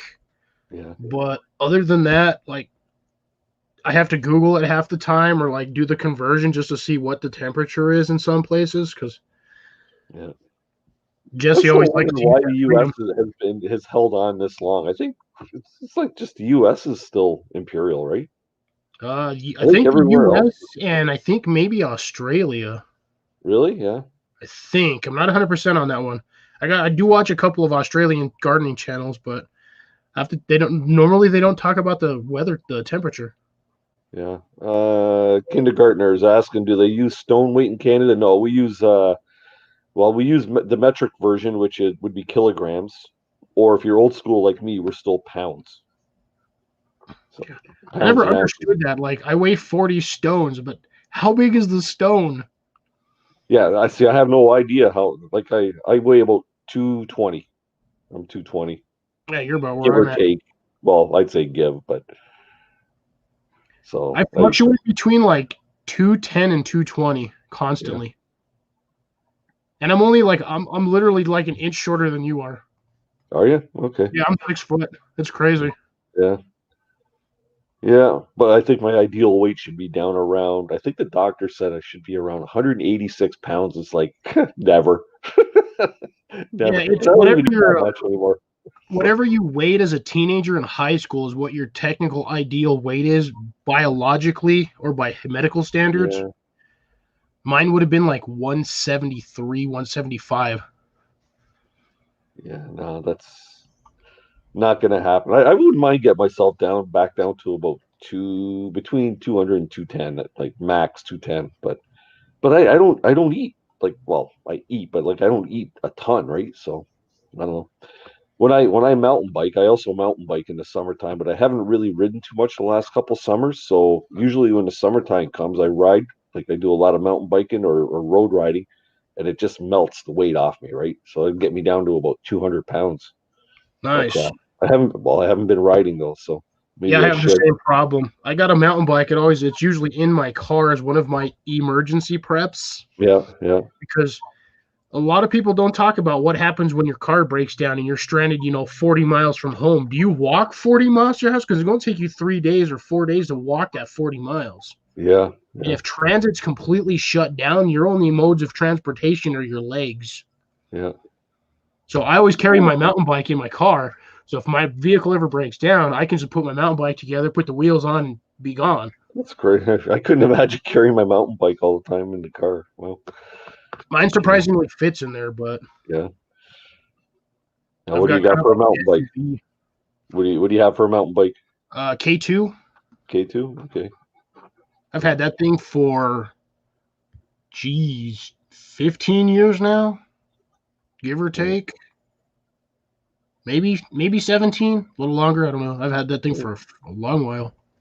Trying to think of how long. I think I've had mine for a good 10 years now. I got a Norco Phase 2, which the year that I bought that bike was like second. It was like the second from top of the line, right? The Phase Nice. 1 was like their all out carbon fiber frame. $2,000 bike. No, like a $5,000 bike Canadian. Ooh, My smokes. bike was like $2,800 or something like that. It had all Shimano XTR parts on it and stuff. And Jesus. And that's it a was mountain bike, not a racing bike? no, it was a racing bike. Yeah, I was going to say, yeah, because because I that was would make doing more like sense. competitive race mountain biking as well as part of a local team. But I wasn't I was probably the guy on the team that held everybody back, right? And Never then know. I gave up. I gave up the competitive stuff, like riding aggressive, and started doing charity rides. And then even that there, I kind of slowed up on that there. I just wanted to go out, hit the trails, get to the end, spit out a lung, have a drink of water, and move on to the next trails end, right? So Right. yeah, That's how it goes. Yeah, yeah, I miss biking, but the problem is biking down here, it gets so hot. You bike 5 blocks and you're covered in sweat. yeah. But that's what melts it off, man. You know, if you could No, rehydrate you get your dehydrated electrolytes, you know. faster. Yeah, You end like up you, being dehydrated faster than you get lose weight because in order to stay hydrated so you don't pass out, you got to constantly chug water. yeah, yeah, So your intake's like 3 times the amount of water so you don't pass out on the side of the road. yeah.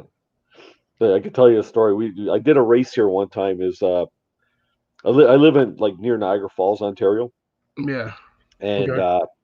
so they call it the Niagara Peninsula, right? You have Lake Erie on one side, Lake Ontario on the other, and the Niagara River creates the peninsula, right? Niagara Peninsula.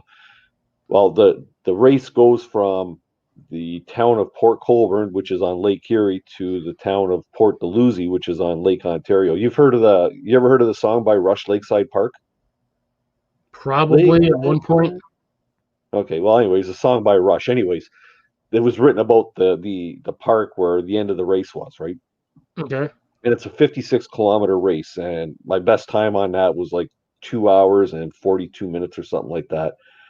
But the one year I tried to beat my best time, right? I was going like a bat out of hell, and I got up to about the 38-kilometer mark, and I thought I was hydrating well through the race, but it's got into these like little dipsy doos, and I went to put some power into one of the pedal strokes, and that leg cramped up, and then the other leg cramped up, and I couldn't pedal. I fell over, just like fell over like that, still clipped into the clips on the pedals, right? My Oh, rubber clips.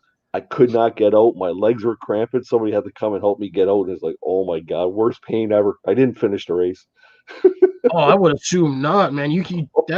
Having both legs cramp while you're still clipped in is Oh yeah. gotta be Oh, horrible. hey, you know what? You can't. You're so cramped up that you can't twist your heel to pop out the clips. It's Pop like, the oh my cleats out. god. Yeah, that's terrible. I know how that goes. That's the same way I've got my bike set up, but Yeah. I updated mine, so I actually have the dual pedals now. Okay. So it's got Oh the yeah, clip yeah, on yeah, one side, and then so if I ever have to, because sometimes my shoes are in my car, sometimes they're not. So if I'm just wearing like my work shoes, I can still get home without having to worry about clipping in. yeah. I should put them on my bike too because I got egg beaters on it right now. I don't know if you know what they are. They're Yeah, okay. They're egg beaters. Yeah, they look like little egg beaters, right? Like you yeah. put I on used to have those a on mine. I actually still have mine. Mine were some Shimano's I had on mine. Yeah, well, I used to use those too, but I found the egg beaters were a lot less weight, right?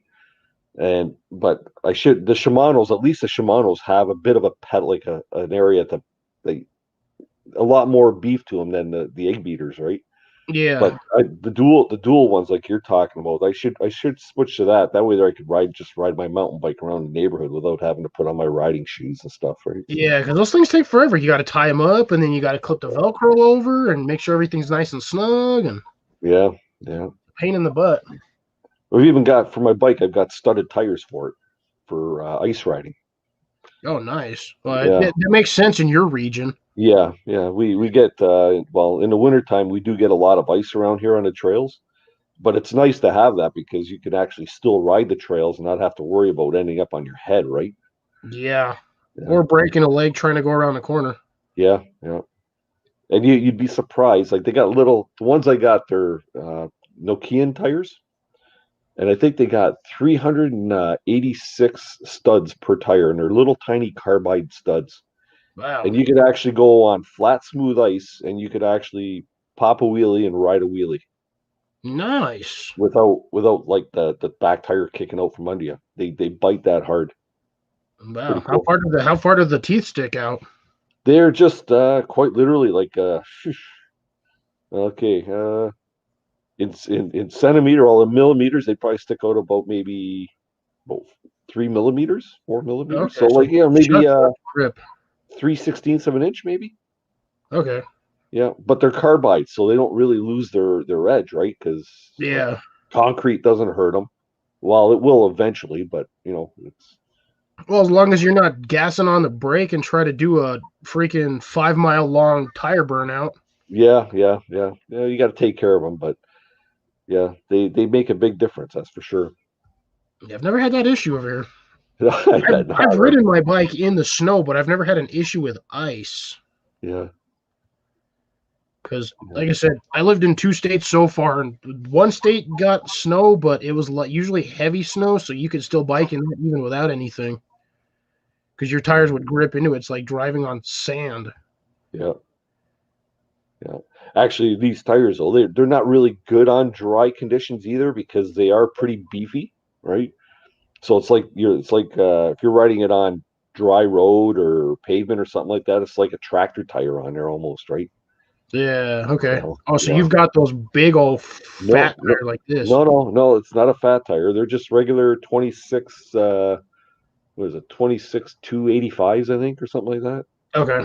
So yeah, they're just a standard tire. It's just that because like each knob on the tire is pretty aggressive for snow and ice, right? So Gotcha. it just makes it more like a tractor tire, whereas it doesn't have a smooth profile like a regular mountain bike tire would, right? Yeah, I got you. Oh no, we Yeah. got some pretty aggressive mountain bike tires too. Oh yeah, Like some seriously aggressive ones. yeah.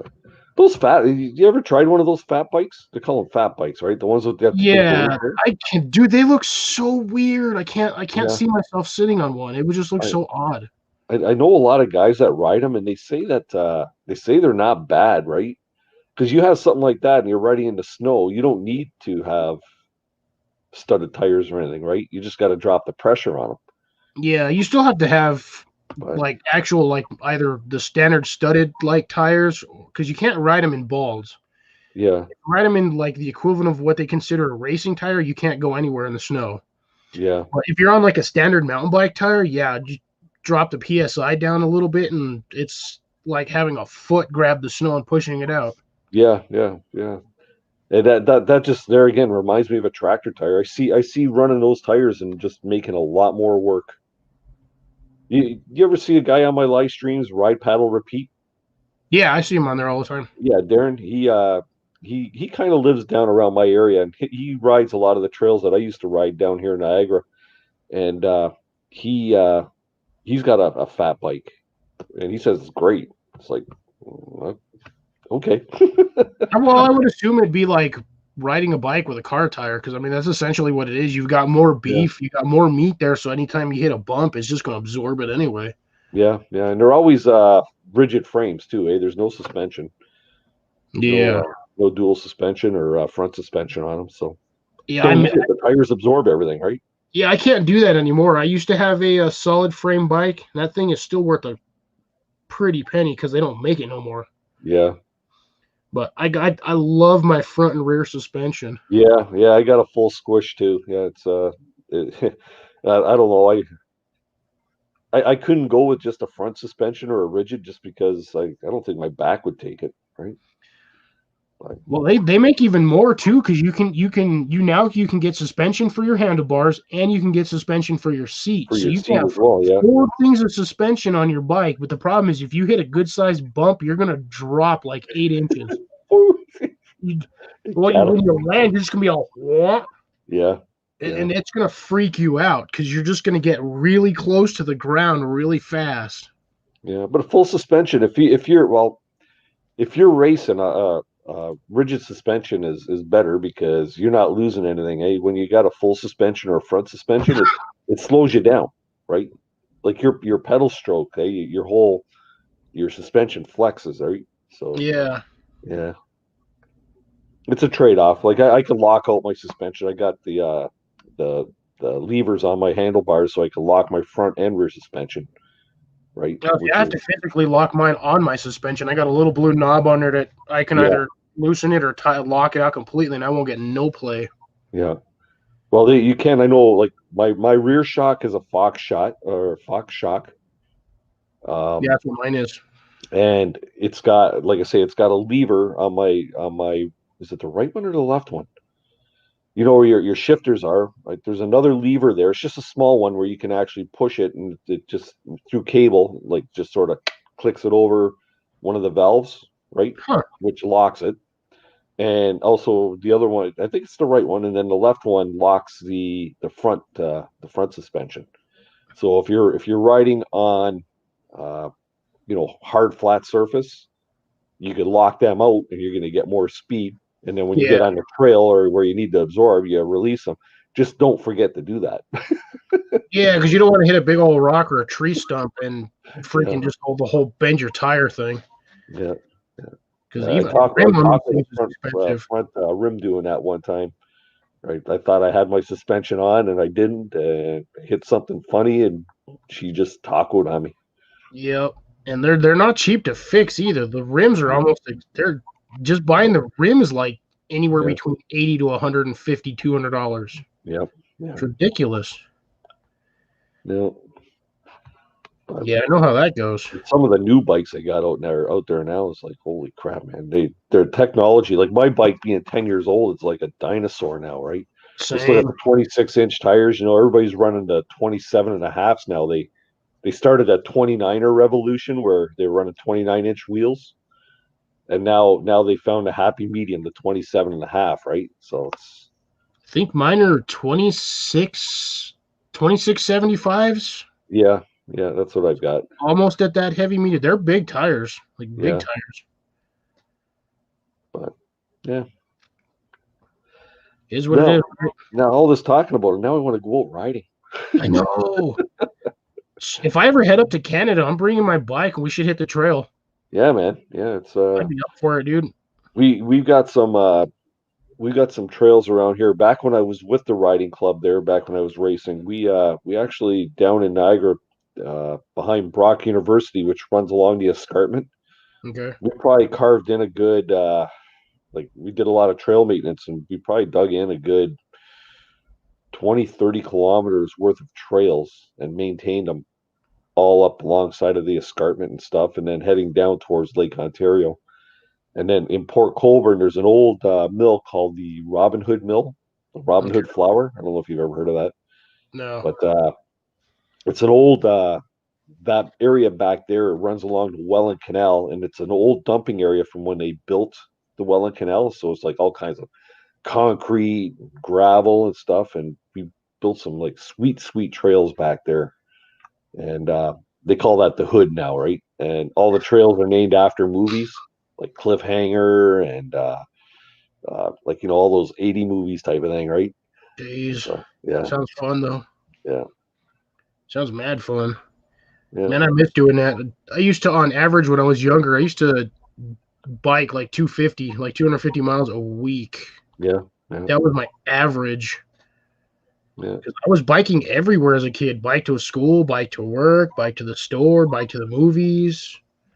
Yeah. Like me and my buddy, every once in a while, we would get like a wild hair up our butts, and we would just bike to the next city over. Yeah. And it would take us 2-3 hours to get there, and we'd hang out there, grab lunch, chill for a bit, and then bike all the way back. It's another 3 hours. Yeah.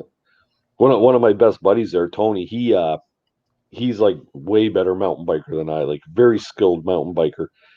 And we were doing a training ride one time up behind Brock University, and there's this trail there that I have never ever attempted because to be quite frank, it scared the shit out of me. They called it the fence line, and it run along this like really steep incline. Like the first drop was probably a 10-foot drop without touching ground, right? Oh, Jesus. And it's right along the edge of a fence, and it's like you have to have good control and you have to have very good equipment, right? Well, he just bought a bike off my brother-in-law that we nicknamed Christine because this thing was like, that movie Christine about the car, the haunted car, Oh, yeah. right? Well, we named this bike Christine because it was like this bike was haunted. Anybody that ever rode this bike got hurt on it, right? And Tony bought the bike off of Pat, and he says, "Yeah, it's all just bullshit, right?" Well, Tony ended up breaking his wrist on the hydro line on Christine, Ooh. right? And ever since then, he's been really turned off about mountain biking, which is a shame because he was like a really good mountain biker. But we started doing a lot of road riding. So every Sunday we do our road ride instead of our mountain bike ride. And him and I would knock out like 90 to 100 kilometers, which is about 60 miles, 55 to 60 miles in about 3.5, 4 hours on a Sunday. And that was like every Sunday morning. So that was our cadence ride, right? Get out there and just cover kilometers, cover miles, right? That's a good ride. Yeah. So a lot easier on the road than it is on a mountain bike, though. Yeah. Well, I have you have the options of with a mountain bike. You can swap out tires. They make road style tires for mountain bikes. Yeah. So you have no resistance other than like small amounts of grooves in there just to catch asphalt. Yeah. You don't have to worry about that wind resistant of having all those knobs on there catching air. Yeah. But no, it's one they thing. start swapping out. My mountain bike looked too freaky having little skinny tires on it, though. Or when you're used to knobby tires on your bike and all of a sudden you throw balls on there, you're like, what the heck is going on? This looks so weird. Yeah, I hear you. Yeah, shit. Yeah, those are the good old days, though. I used to enjoy the racing and stuff, right? We used to do 24-hour challenges. It was like a whole weekend where you go, and it was like we'd all go camp up north at a mountain bike park, and there were like teams from all over the place, right? And you had teams of there's guys that did it solo 24s, there were tandem teams, there were quads, and then there were 10-person teams. Jeez. Right. And I always went on the 10-person team. So like, you get about 3 to 4 runs in a 24-hour period. Right. So one person would go out and you'd have to tag out to the next person who's waiting at the start finish line.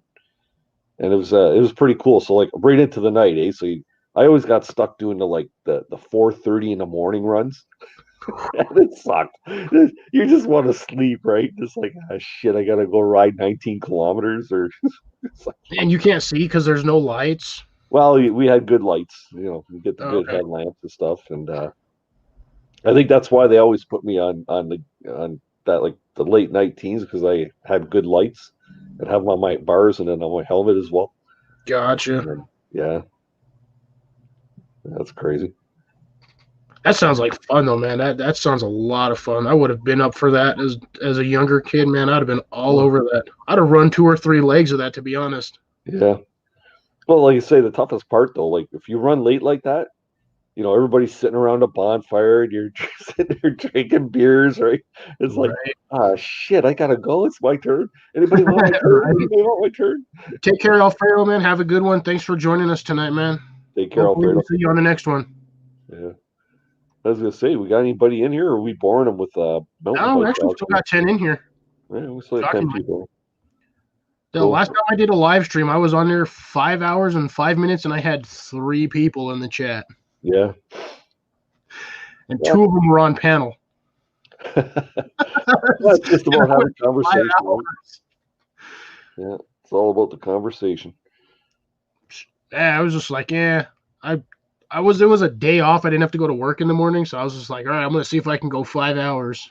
Yeah. Because me and another guy on here, me and Colin we do competitions to see who can go the longest. He beat me the last time because his longest I think was like 4 hours, so I beat him with 5 hours, and then he beat me last week doing like I think it was like 6.5 hours. Yeah. Now I got to try to do a 7-hour live stream. Well, that's what my shows on Tuesdays, right? I try to go from 7 till 9. Usually, I don't get off the computer until about 12:30, 1 o'clock in the morning, because in the green room afterwards is when all the good shit comes out, right? Yeah, you're down there with Kevin and all them guys just Yeah. BSing about everything.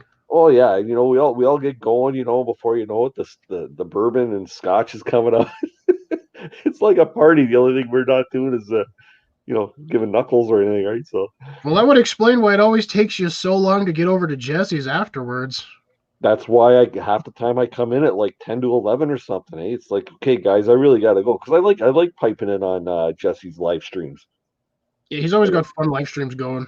Yeah, I dig him and the guys. Like I see Hawaii Volcano Squad's in here right now.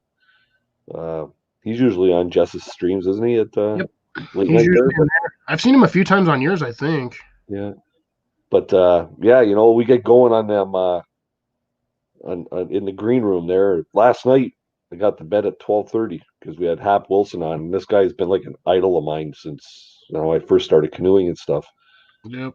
And yeah, we were just shooting the shit with him. Heck, I watched the whole Canada-US junior game last night on the computer beside me while we were in the green room, start to finish.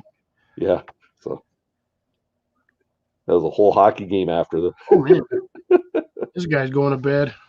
All right, Yeah. have a good one, Kilted. Take care, man. Get some sleep. Take care, buddy. Good to meet you. Yeah, I got a lot of new ones in here. Now I'm up to 12. I got 2 guys leaving, but I'm up to 12 now. I'm getting all these late nighters in here. It's fine by me. I don't got to go to bed for another 4 hours, technically. Yeah, I should be getting to bed because I am going to try and go to work tomorrow. So now that I got a clean bill of health with the COVID, right?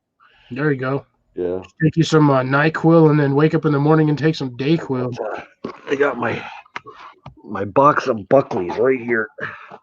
Buckley's Complete. Never even heard of that stuff, but No. then again, I don't live in Canada. Yeah, it's a Canadian thing. It says it tastes horrible, but it works. It's like stuff like pine tar, man. Isn't that technically all medicine? Tastes Yeah. like crap, but somehow manages to function? Yeah, our commercials up here, the guy on TV actually takes a teaspoon, he's making a big face like, right? It's like, yeah, it tastes horrible, but it works. God, that's like every 90s, every 90s to pre-2000s TV medicine commercial for the US was the same way. They'd always have to trick their kids into taking the medicine because the kids didn't like the taste of it. That's why everything has so many flavors now. You get like vanilla, cherry, chocolate, raspberry, blueberry. I'm like, bro, if you've got to add the flavoring to it, how is the medicine effective? Yeah. Well, they got to do that. Otherwise, the kids won't take it, right? Exactly. Yeah. The only thing I ain't taking is Epicac. What the hell is that? It's basically you drink it and it induces vomiting. Oh, jeez. Yeah, it's terrible. It'd be like taking Pepto-Bismol, but drier and grosser. Yeah, we were talking about that the other day on Spicy's channel, like last week, or was it Monday? Maybe it was Saturday. I don't know, something about that. But yeah, it was. No, you just don't want to drink it. Yeah, you don't do any of that hot pepper stuff, do you? I did the Death Nut challenge with him. Oh, did you really? Yeah, actually, I've never done it. Like, well, I've had hot stuff before, right? And it's like, how the hell these guys do that to themselves, right? You get used to it after a while. I don't know if I want to. But yeah, I actually have my box still. Okay, the Death Nut challenge. Yeah, this stuff was. Oh, that's the one that's got like 4 or 5 pods, and you got to wait like 5 minutes between or something. Yeah, it's like a minute in between each one. You got to chew it for like 15, 30 seconds, and then you got to swallow, and then you got like a 30-second delay before you can get to the next one. And I was fine on this until I got to the 4th one. Wow. And then it started getting hot. I'd like to try one time, but I've never. I have no idea where the hell I'd get a Carolina Reaper or Ghost Pepper around here or anything like that. So. Yeah, I don't know if they would grow very well up in Canada, especially with your guys' long winters. Yeah, well, they'd probably have to be grown hydroponically or something, right? Yeah. Well, if you got a basement that's warm enough, you can set up a station down there. You just got to order the seeds. Yeah, one problem with that is my basement's full of camping gear. I'd have to, I'd have to get a bulldozer in there and clear everything out. And I'm sure you can find one small spot on a counter Yeah, somewhere, like the yeah. table. I did find a spot on the counter, and I set it up as a carving station. No more counter space then. Yeah, no more counter space there. If I find another spot, then I can it'll be my leather working space. Yeah, I got to do some sheets and stuff like that. So, yeah, Oh, that sounds funny. yeah. But you know what? If anybody else wants to pop up on screen here, feel free because I actually should be turning in here shortly myself. It's after 12, and this guy's got to get up in the morning, and I got to get my beauty sleep with my Buckleys. Yeah. I got to work in the morning too, but I'm so used to going to bed so late because of work. I used to work the night shift, so I was always awake between like 7 p.m. to like 11 in the morning. So I'm a massive night person. So like I said, it'll still be probably 4 hours before I actually even go to bed. What time is it now in New Mexico? 10:20. Okay, so but it's 20 after 12 here, so Yeah. yeah. 2 hour difference, but the distance of like pretty much half the continent. Yeah, really, eh? Yeah, we're like the far-reaching corners here, eh? Yeah, well, Niagara's not that far. I mean, I've been to Niagara. I drove to Niagara one time when I was younger. Well, with my family, we went to visit my aunt and uncle. We met them up there. Okay. We actually stayed, I think it was about 15 minutes outside Niagara in some random little hotel. But all I remember is that the restaurant we ate at was really nice because they had these cool chandeliers hanging from the ceiling. And then I just remember Niagara Falls and then actually going down under the waterfall. Oh, you did that tour? Yeah, down through the caves? Yep. That one there? Yeah. That was fun. Funny, you know what? No, go ahead. Oh, I was gonna say I would have loved to have done the boat ride, but it wasn't in the budget at the time for that trip. Yeah. No, it's funny because Niagara Falls is like quite literally a 15-minute drive for me. And actually, if I go out my door to the end of my street, I could actually see the hotels of Niagara Falls. Oh, Skyscraper hotels. But I drive by Niagara Falls and it's like, yeah, whatever, right? Here it is, like one of the grandest waterfalls in the world type of thing, right? yeah. Yet I go up north on a canoe trip and I see like a little 5-foot waterfalls and I'm taking pictures. Oh, this is beautiful. Yeah, I think it's the thrill of not seeing the same thing over and over and over again. Yeah. Like the whole touristy thing, eh? Like it's not very maybe twice a summer I'll take a drive down there or something.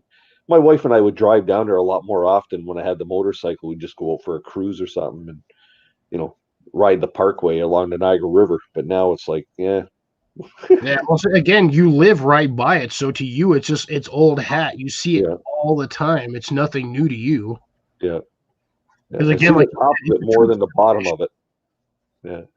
Because I've got a power boat too, and we'll like just like a ski and fish type of boat. Oh, okay. And we put it in the town of Chippewa, and when you come out of the Chippewa River, it's like if you turn left, you're going over the falls. If you turn right, you go up the Niagara River towards Lake Erie. So obviously we turn right. But yeah, on the way back, you see all the mist from the falls, right? Because it's over by where you have to turn back in to go to the boat launch. So yep. Yeah. Pretty cool area. Yeah. I would love to go there in the wintertime. I'd love to see Niagara froze over. Yeah, well, it hasn't froze over in a few. Well, it did 3 years ago when we had that deep freeze year when we had all the polar vortexes going through. Okay. But the last 2 years, heck, even the ice boom at the top of the Niagara River, I don't even think it was holding back any ice last year. Yeah, well, that river does. That thing craps a lot of water over that thing. It does. It ain't slow water; it's fast water. Yeah. It's pretty cool. It is pretty cool, but like I say, I've grown up around it all my life, so it's like, yeah, whatever. Yeah. No, it's crazy. But if you ever did come up this way, man, you'd have a place to stop in and let me know. Yeah, I'll do that.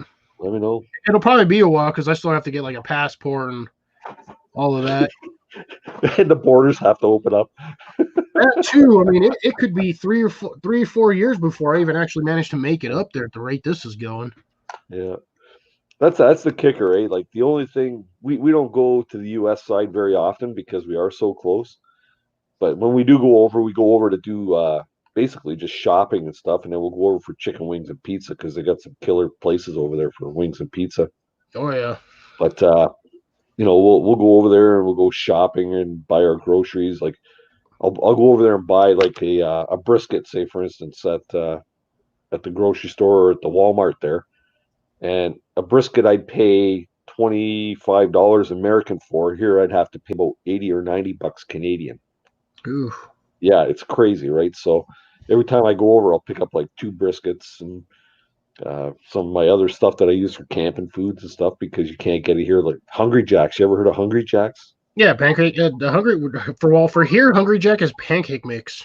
Oh, is it? Okay. Well, they have hash brown. They make dehydrated hash browns Yeah, as they well. usually come in the little cartons like this, or the Yeah, bigger, yeah, slightly taller ones. Yeah, I know exactly what you're talking about. yeah. We can't get them in Canada anymore, right? So I'd go over to the States, or Niagara Falls, New York, or something, right? And I'd buy like 2 or 3 trays, like cases of them, because my buddies would be saying, "Yeah, bring me some back too," right? So I'd go there, every one that they'd have on the shelves at the Walmart or something, I just grab whole cases and take them, throw them in the I shopping mean, cart. I'll keep that in mind if I ever go up there. I'll bring you because down here Yeah. there's like 4 or 5 different sizes for those canisters. You can All get the right. like, little ones that come in like the standard like school kids milk cartons ones. Yeah. You Yeah. have like quart sized. Oh, You, really? Eh? you can get ones in like a gallon, like a Yeah. gallon square jug, and then you get like the industrial ones, which is like 2.5 gallons. Is a big old container. It'll make like 20 something servings per container. Oh, really? Eh? Yeah, I don't need the big ones. The little ones are the ones I like because I could put them in my I could pack them in my backpack, and then we use them when we go canoeing and stuff, right? Yeah, good Hash breakfast browns in in the the morning. morning with our bacon or whatever. Actually, the best way to do it is before you go to sleep, if it's not freezing outside, is you add your water to it and you let it rehydrate overnight. Is that right? Yeah. Yeah. Well, that's what a lot of people do down here. It'll get the perfect hydration for it, and then you just fry them up in the morning with some butter and salt, and you're good to go. Really? Eh? Yeah. Well, we I don't know if you guys get cartoned eggs down there too. Like you can get eggs in the same type of milk carton, Yep. right? So for 4 guys, we're on a canoe trip. 4 guys, I'll do one of those hash browns, right? The Hungry Jacks, the same size of the eggs, and then we chop up in there. Like we'll do sausage the night before, like Italian sausage or something. We'll chop that all up in there too, and then some bacon. And I do what's called a breakfast skillet. Yep. So you start with the eggs, or no, the hash browns with the peppers and onions or whatever, and get that frying really nice, and then you get your meat in there, and then after that you pour the eggs on it, you mix it all together, and it's just like Yeah. one mishmash. Oh, it's freaking awesome. Yeah. I remember doing that. I haven't done that in a long while, but I haven't Yeah. gone camping in a long while either. I don't have anybody to go camping with. No. What do you I've, got down there for that? You got any like you got mountains in your area? Or yeah, and they're like 3 hours away, yeah, okay. Yeah. and they're not very big mountains. No, but you're more desert land out there type of thing. So I'm in, yeah, I'm on like a desert side. I'm in like a crevasse. Well, actually, no, I stand corrected.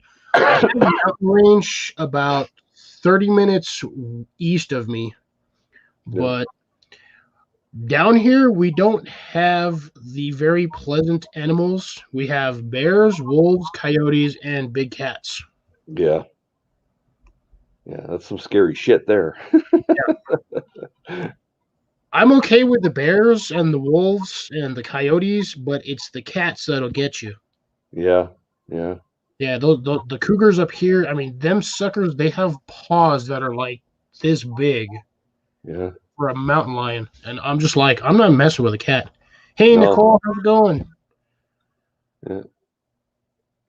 Yeah. Oh, cool. Yeah. Hey. You guys got what's the worst thing you guys have up there? Moose? No, we've got black bears. Black bear? Yeah, we got black bears. More north. Like we don't have them in our direct area here. I think our direct area here down in Niagara. I think about the wildest thing we've got is deer, white-tailed deer. Those are Uh, everywhere. yeah. But what you have to go more north, like north of Toronto, then you'll start getting into northern or black bears. Then you get into moose and lynx territory as well. Lynx usually won't bother you. They don't. No, you know what? They're pretty elusive. The only lynx I've ever seen is the carcass of one laying on a portage one time. Oh wow. Yeah, but I wonder what took that out. What natural predator would take out a lynx? I don't know. It was hard to tell because, like I say, it was quite literally. I got a picture of it on my cell phone here somewhere, but it was the head was missing. It was mostly just ribs and bones with some fur on it, and you could see the paws. One was like a complete skeletal paw, right, which Wow. was huge because they're like made for walking in the snow. Yeah. And then the one of the back paws was still a full paw. Oh Like wow. it was pretty cool. I wonder if I can find that on my phone easy. Yeah, I'm like, what would eat a lynx out in your area? The only thing I can think of is the really, really hungry black bear, or like Could northern. be a Like, wolf. Oh, I forgot to mention that too. Well, we get wolves here too. We get the timber wolves up around like there's probably a timber wolf then that ate it. Algonquin Park and North type of thing, right? And coyotes. We got that's probably the most dangerous animal we got around here. Coyotes and foxes, maybe. Might have been a fox then, because I know wolves will just about pick any. If they get a carcass, they'll pick it clean Yeah, yeah, because they want that meat and that fat for the winter times.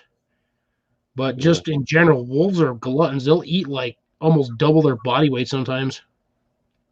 Yeah, I gotta see if I can find that picture. I had to take a picture of it. I looked all over the place for the skull of that thing, of the lynx. I thought that would have been a really cool skull to have. Couldn't But find it nowhere. yeah, it was gone. It was gone. Either somebody else found it or the animal that killed it might have taken it away. Possible. That's crazy though. We get lynxes down here too. We have those in our area, but they're more towards the east, up in the mountain area. Right? Yeah, my aunt lives at the close to the base of the mountain, and she has actually a family of lynxes that are always frequenting her yard. Blah. You They're ever all over there. there's this YouTube video out where these people got or this guy's got these two lynx in his yard. Oh, here's the picture. He's got these two lynx in his yard and they're like howling at each other and they sound like babies crying at each other, right? Yeah, Well, let's see. it's an unsettling sound. Let's see here. Here it is. That is the wrong I don't button. know how well we're gonna see this on here, but let's see here. Wrong button. Hold on. Trying to figure out. Ah! So you can see over here, over here, there's the back paws and the whole spine. But if you see the fur, some of the fur on it still. But look at the bones here. That's the back paws, right? So something picked that thing apart pretty good. Yeah, that's crazy. What button did I hit? Oh, it's because I hit. Well, the closest I've ever gotten to a wild lynx, anyways. Yeah, that almost looks like it was probably taken by either coyotes or a fox. Yeah, well, something. Who knows, right? Because, like I said, a wolf would have picked that thing completely clean. There, you wouldn't even have seen the fur. That would have been gone. Yeah. And they'll take the bones too sometimes. Well, they probably took the skull. I don't see why you're not going to get marrow out of that. The only good spots would be the legs and the spine. Yeah. My guess is maybe because it was right on a portage. So my guess is that maybe somebody else doing that particular route might have come across it and thought the same thing I did. Oh, that's a cool little trophy to have. Right, clean. If it's completely clean, yeah, all they got to do is bleach it at home and stick it on the table. Yeah, I was actually pretty disappointed. I don't know if you see my last video there, but my day camp got taken out by a widowmaker, fell from a tree. Oh yeah, I saw. I haven't watched it yet. I got to. Yeah, but my buddy that happened to come out to the day camp with me that day, I guess I had a deer skull that I had found in the farmer's field that I have to walk through to get to my day camp. And I Oh, took this old deer skull and I hung it like right over top of the lean-to, right? And I guess when that fell, it knocked it off. And then he's like helping me take the thing apart, and he stepped on it. Well, oh I need man. to find a new deer skull now. Oh, now you got deer puzzle. Yeah, no, it got thrown into one of the swampy areas. Yeah, Oh man, that sucks. yeah. It wasn't anything impressive. It was like just like a probably like that big, right? But A little one. yeah, yeah, yeah. So Yeah, I'll get kind another of one out there. Are you gonna rebuild that camp or? yeah, yeah. We started that day. Funny thing is, though, and it's like just coincidental. I had planned on maybe starting that day to take it apart anyways, because I wanted to turn the whole camp around, face the other direction because of the wind. Mhm. And Mother Nature really made up my mind on that one by knocking half the thing down. So yeah, Well, at least now you got to figure out you don't have to worry about that tree coming down again. no, and it was big, man. It was like 25-foot tree, like a big Y branch that come right through. Like I mean, like right through and snapped a couple of the my roof trusses. Ooh, Yeah, if I had have been in there, it would have probably got hurt pretty bad. ooh. Yeah, Yeah, I definitely. I've been wanting to watch it. I just haven't had enough time yet. yeah. Been like Well, super you don't busy. have to know. I just told you the whole story. I'm still gonna watch it. I got to get in there. Yeah, I gotta watch that thing. Just yeah, check to see the damage. yeah. Yeah, it surprised the hell out of me though. I go walking around, it's like, what the hell happened here? It's like, yeah, no, scary stuff. Anyways, Cliff, I gotta get going here, my friend. Alrighty. Really good talking to you there. Yeah, you First as time well. we really had some good conversation. That's pretty awesome. Yeah, I try not to go up on your panel when you guys have it up there because most of those guys are like out of my league. I'm just like they're way up here, and I'm like minor league, so I can't like actually compete with the conversation they have. Yeah, yeah. 'Cause You those know guys what? get up more than I do, and they do a lot more canoeing. So Yeah. Well, you know what? If you ever have a question of one of my panelists or something, there, after the 8 o'clock hours when I invite people up to come up and ask a question, and usually works out pretty well. So if you ever have anything you need to know, that's the time to do her. we'll Hi, do. Grace Martin. How you doing? There's one of my regulars. Hi, Grace. She's my regular too. She's Yeah, always everywhere. yeah, yeah, yeah. But Burner yeah, hubby. I appreciate you coming up, Dennis. It was actually really nice having you up here. Yeah, great talking to you, and I'm sure this will happen again too sometime. Yeah, I'll try to do more live streams. Just don't know when because it's hard to find a time to do a live stream. Like almost every day, I want to try to go somebody's live. Yeah, yeah. I still hate it that Jess and I are like almost up against each other, right? Like if I were able to hold that 2 hour mark, it'd be no problem, right? But Right. yeah, But when you're 5 hours into your after your 2 hour mark, it's like, well, there goes that chance. yeah. And that time after the show though is the time I get to know my panelists best, is because that's when all the good stories come out that they can't say on screen, and you know what I mean? Right. Yeah, Just to yeah, keep it PC or PG and then to keep your yeah, monetized. yeah, pretty much. So, okay, buddy. Everybody in the chat, have a great night. We'll talk to you all soon. See you around. And Cliff, thanks very much for having me up, bud. Yeah, no problem, man. I'll see you on Tuesday. Ciao, man. Have a good one. All right. That was actually really good having Dennis up here. That was some good times. I had Mallory up here as well earlier in the evening, and we are actually at the almost 2.5 hours. How you been doing, Nicole? Haven't seen you in a while. We missed you the other night on was it? I think we missed you on Colin's stream, and then who else? I know we missed you on another stream. We were talking about you, hoping you were actually doing all right. Hope everything at the house is going spectacular for you and ain't no issues. Hope everyone is doing well.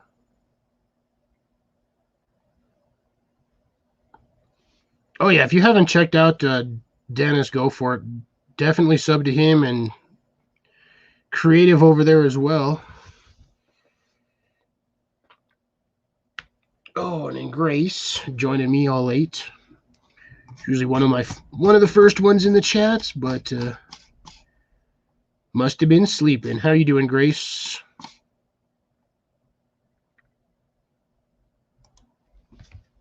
Don't know how much longer we're going to keep going over here. I would actually like to have somewhat of my day off to relax a little bit.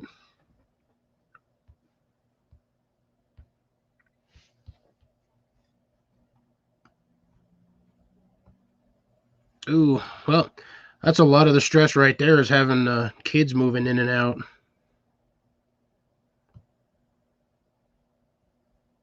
Gotcha.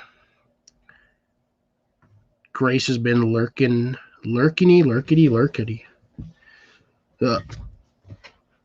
Hope everything was good in the chat. Hope I wasn't too boring for you guys. Because when I'm up here by myself, I got no idea what to talk about, but it's a lot easier to conversate and get the ball rolling when you got somebody up on panel. But tonight, like I said, I don't know how much longer I'm going to be up for. It might be another 5 minutes, might be another half hour. We'll see. Depends on how I'm feeling. Because I was pretty much outside all day working on the garden. If any of y'all didn't check it out yet, feel free to go take a quick gander at my last YouTube video that I posted today. That's normally supposed to be out on Tuesday, but I had to work Tuesday. So I had to do one today. This is a little short one. It's not too bad. It's like 11 minutes, maybe 12. I can't remember. But it gives a little bit of a garden update as to what I was doing, how my progress is going, despite the fact that it's been freezing at night for the last week, which thankfully I only lost 2 plants, but those 2 plants do tend to grow back pretty quick in the summertime, and I have a really high germination rate on the seeds, so I don't really have to worry about them. I didn't actually buy any seeds for that particular plant this year because I have like 400 seeds now.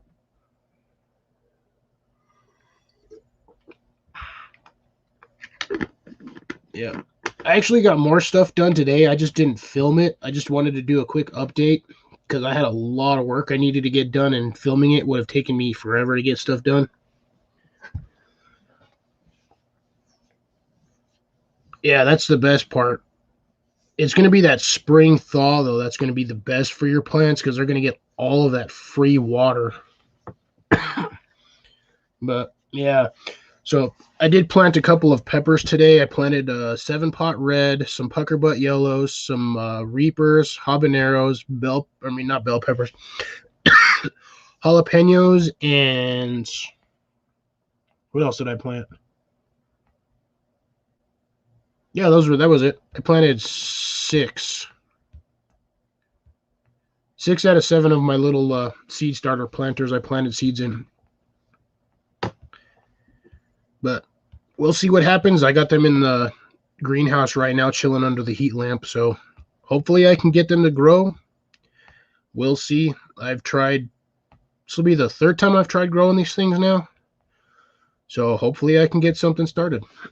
I will keep you guys apprised and informed on all of that as it goes along the rails.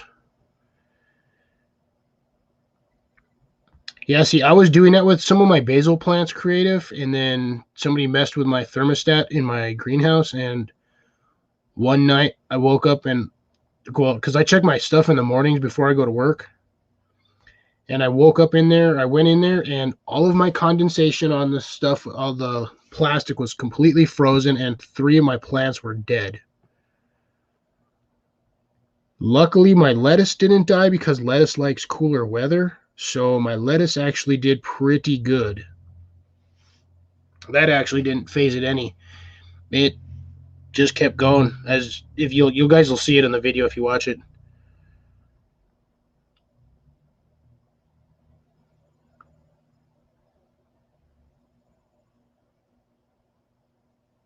Yeah, that's weird.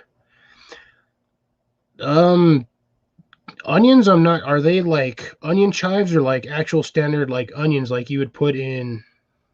Oh no, so yeah, no, never mind. I don't know what I'm talking about. Yeah, onions are they're a short grow. They do not have a long, garden stable life in the dirt. But they do grow pretty fast. They will grow real quick and you'll get a decent amount, but other than that, onions are a lot harder to keep in the ground over past their growing period.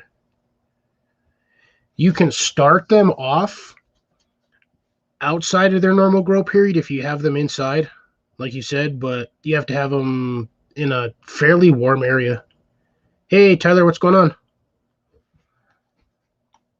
Ooh. This guy wants to see what he's showing that little sad face over there.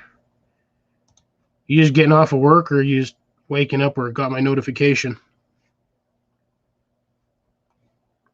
And if you guys will excuse me, I will be right back in about a minute and a half.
Really, remote? You've been sitting here doing absolutely nothing, and now you're dying on me?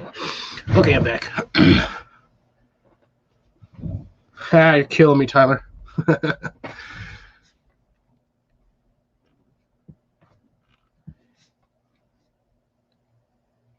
So Tyler's been lurking this entire time? Oh, man. Is that probably where my 12th person came from all of a sudden out of nowhere? Is it, wait, that way. Is it, can't point. That little box right there? Is that what you're saying is yellow?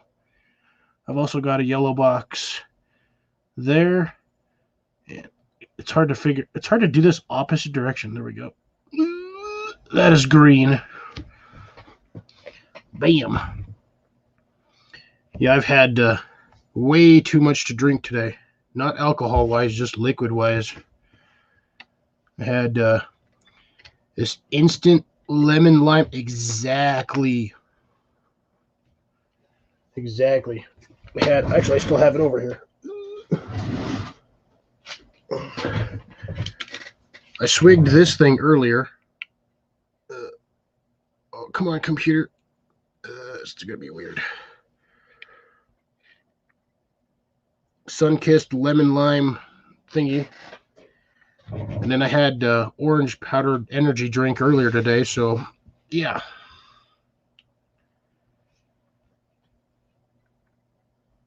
Ooh.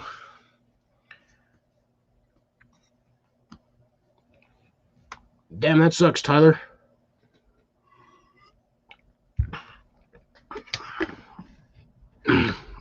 So is it laid off like last time, or is it just because you guys don't have any work?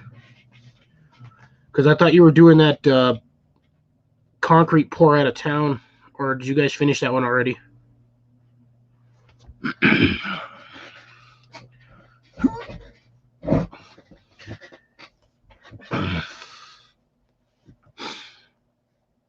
Hopefully you got saved up enough money this time to make it through without having to worry too much.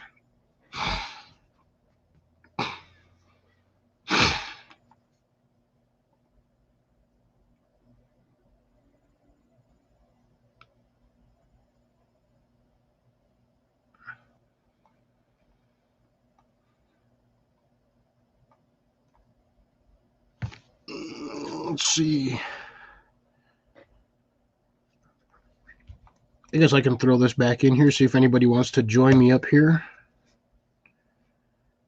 Why you take so long to post, StreamYard? You be all slow. Ha, mellow yellow. Oh, that's good.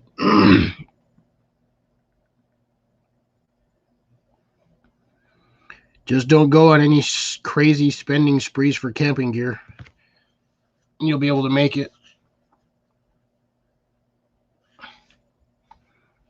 Though, do they got anything else in your area that might be hiring or looking for any workers? Anybody, Jesus. I can't English tonight.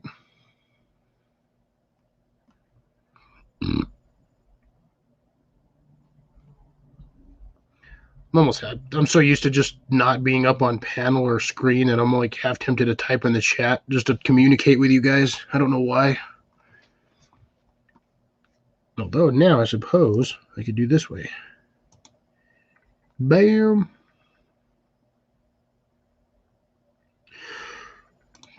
Let's see what chat pops up first.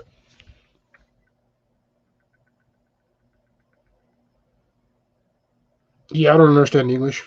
Cool. Yeah,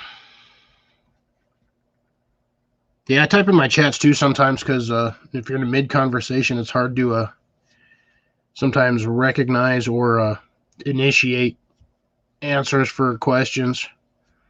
You'll notice I have a bad habit, or I don't know if I said bad habit or not, but I'm just not used to posting comments for the StreamYard side. God, I'm like still thirsty.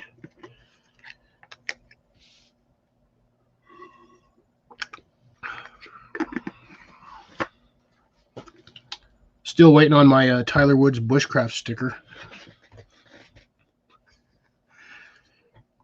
If that guy ever gets them made, he better send me one. Because he knows where I live. Assuming he actually saved that information. I keep grabbing my peanut butter.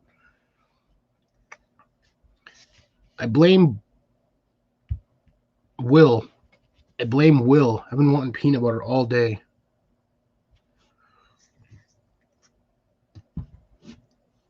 And I shouldn't eat anymore because I've already eaten more than I should. Ooh, I almost yawned.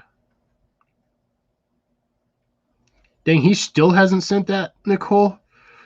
Didn't he promise you that back in like January? Like year and a half later.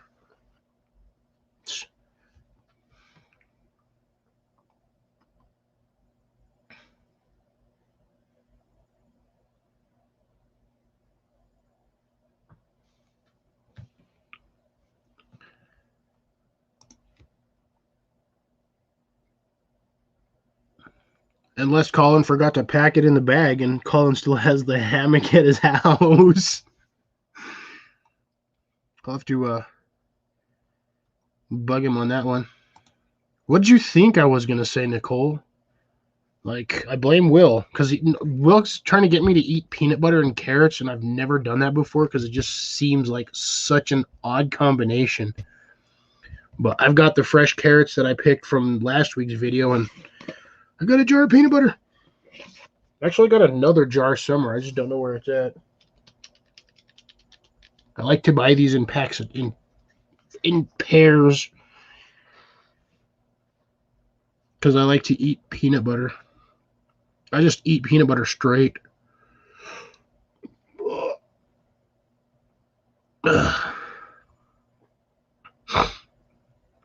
man, I'm like tired. I did all kinds of yard work today.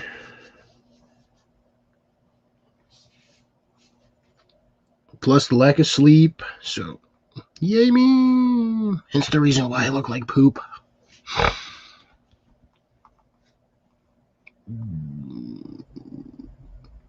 So we'll see when Tyler decides to join us. He's got the link, so he can pop up whenever he wants. I just don't know how long I'm going to actually. I'm going to at least stay up for 3 hours, or at least have this live up for 3 hours. There's Tyler. Oh, bam. What up, homie? That's good. Not much, just chillaxing. Yeah, I cannot remember, Nicole, about the hammock because I'm pretty sure I dropped it off at Collins at one point. I don't know. I am bad at sending out packages because I still have Grace's stuff. I have it all right here. I actually have all of it out, and I'm trying to find a box for it so I can go to UPS tomorrow and ship it out. I was going to say, you work at a construction company. They don't get boxes? No, we don't. We do all like rebar and like stuff like that. We don't ever get any boxes in. But now that I'm laid off, I have nothing to do with my day, so I'll be able to go in and get that package sent out because I know I promised her that for a while. We'll be seeing more lives from Tyler now, hopefully. Huh? Said we'll be hopefully seeing more lives from you since you got the time off now. I don't know. I'm not really that big into live stream. I really don't like it, to be honest. I just, like you said, you get up here and then it's just like you're just talking to people, but it's just like at the same time, it's like they don't respond quick enough, or YouTube doesn't, send it out when it's actually airing live. It's like a 20-second delay. So, yep. Well, that's why I cheat, because the delay between chats between StreamYard and YouTube is a turd. So that's why I always normally have my YouTube chat overlaid over my StreamYard page. Yeah. That way I can still get everything more or less in real time. Yeah, I'll have it sent out tomorrow, Grace, for sure. Pronto. You want to see what's in it? I made Grace a care package, and I'm giving her one of the Fowler Orange Mora knives. Oh, nice. Along with one of the brand new headlamps that I have. I got her a hammock. I'm trying to decide which one I wanted to give her because I've got like 12 hammocks. And I thought I was bad. I got 4. Well, a lot of them are the Inu hammocks. So I mean they're pretty pricey and expensive, and they're like top quality. I just don't know if she would want a double person one or a single one. Send the double nest. That's what I was thinking. The doubles are a lot nicer, a lot more roomier. But then at the same time, for me, like I use it to like also cover up with. But then I know a lot of people hate that too. So, see, I had the single, but I'm too wide at the shoulders, so it's like sleeping with a banana. Like a little bit ago. What up, Mark? Let's get this guy up here. I haven't seen this guy in forever. I thought he died. Me and Mark need to. I think me and Mark need to get together within the next week or so. While I have the time off, if I have to drive up to him or whatever it is, I'm going to. That's a long drive. It is, but in the middle of winter. Oh, I got a Jeep. I'm not worried about that. Oh, he said the exact same thing the first time he drove up there, and it was like all of a sudden there's snow everywhere. Right. I took the wife's car. Just got home from work. That's why he didn't answer. I didn't know you was working this late. But no, I got a nice care package for Grace. I've been. I mean, you guys know I've been off YouTube for how long now? Like I've been pretty much a ghost for like this whole last year. Ever since I got done with that 7-day trip and I came back and been straight back to work and stuff, I've just been off. So like I'm losing subscribers left and right. Like my live streams only have like 4 people in it, which is crazy because I used to have about 35 to 55 people in them. Like I don't know. And then my channel disappeared for 2 weeks. Something like that.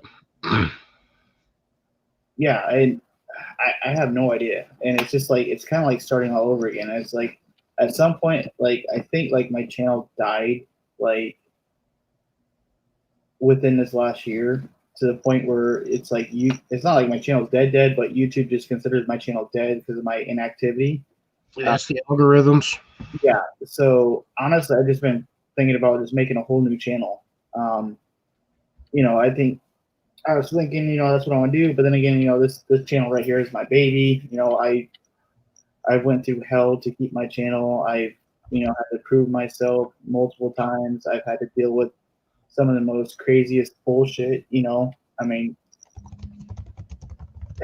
you've been on here for a long time with me, Cliff. So you know kind of all the stuff that I've gone through. So Yeah. Did you ever figure out, or did get any notifications or an email as to why your channel just vanished out of nowhere? nope. But I had a few subscribers tell me that someone was mentioning how they were bragging on their channel that they took my channel down.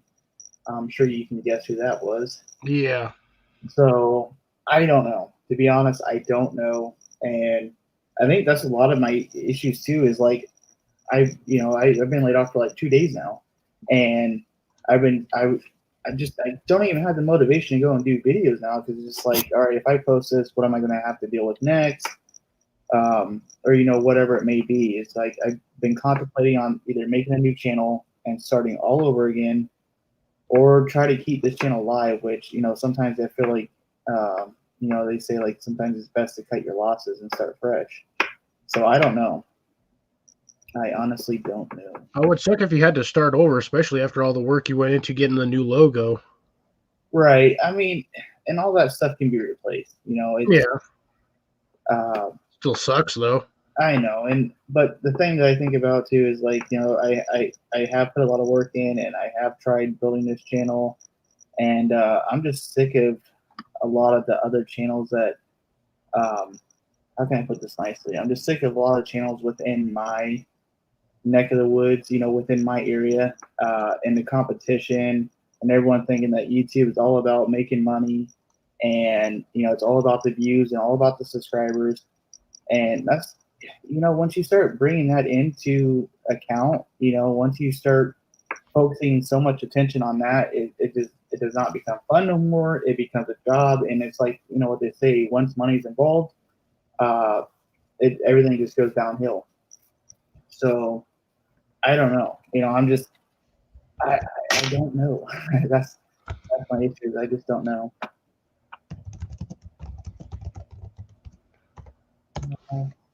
Yeah, that sucks. I'm sorry to hear that, Mark. I heard that earlier from Mallory because she says she's been talking with you.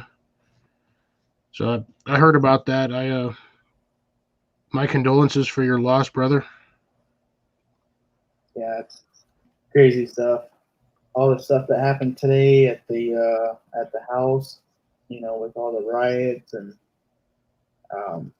it's just been bad. It's just been a bad year, Yeah, we're in day 6 and it's already starting to look like last year.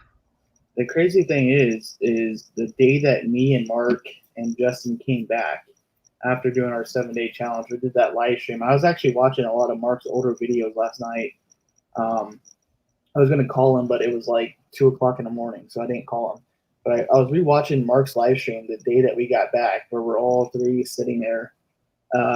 And we thought that we just conquered one of the hardest challenges that we've ever had to do, which was the 7 days out there in the freezing cold, not realizing that we're coming back into a huge challenge of 2020 with the COVID-19, the job losses. It's just, it's crazy because I'm pretty sure it was like 2 days after we came back when I had got home.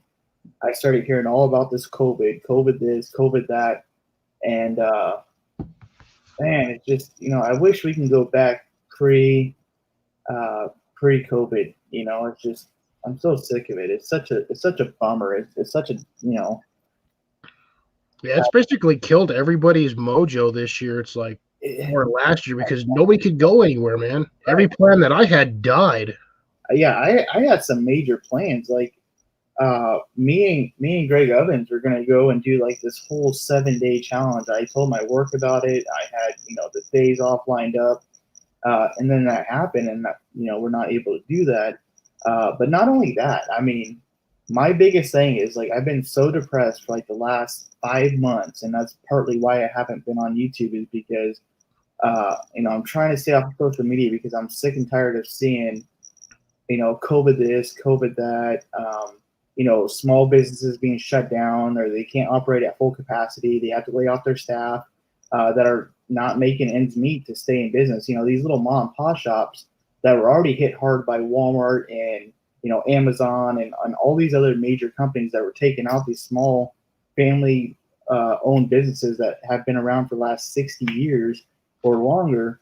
And then on top of all that, then they get this COVID and they can't operate at full capacity, and a lot of people have been shutting their doors down. Yep. Depressing.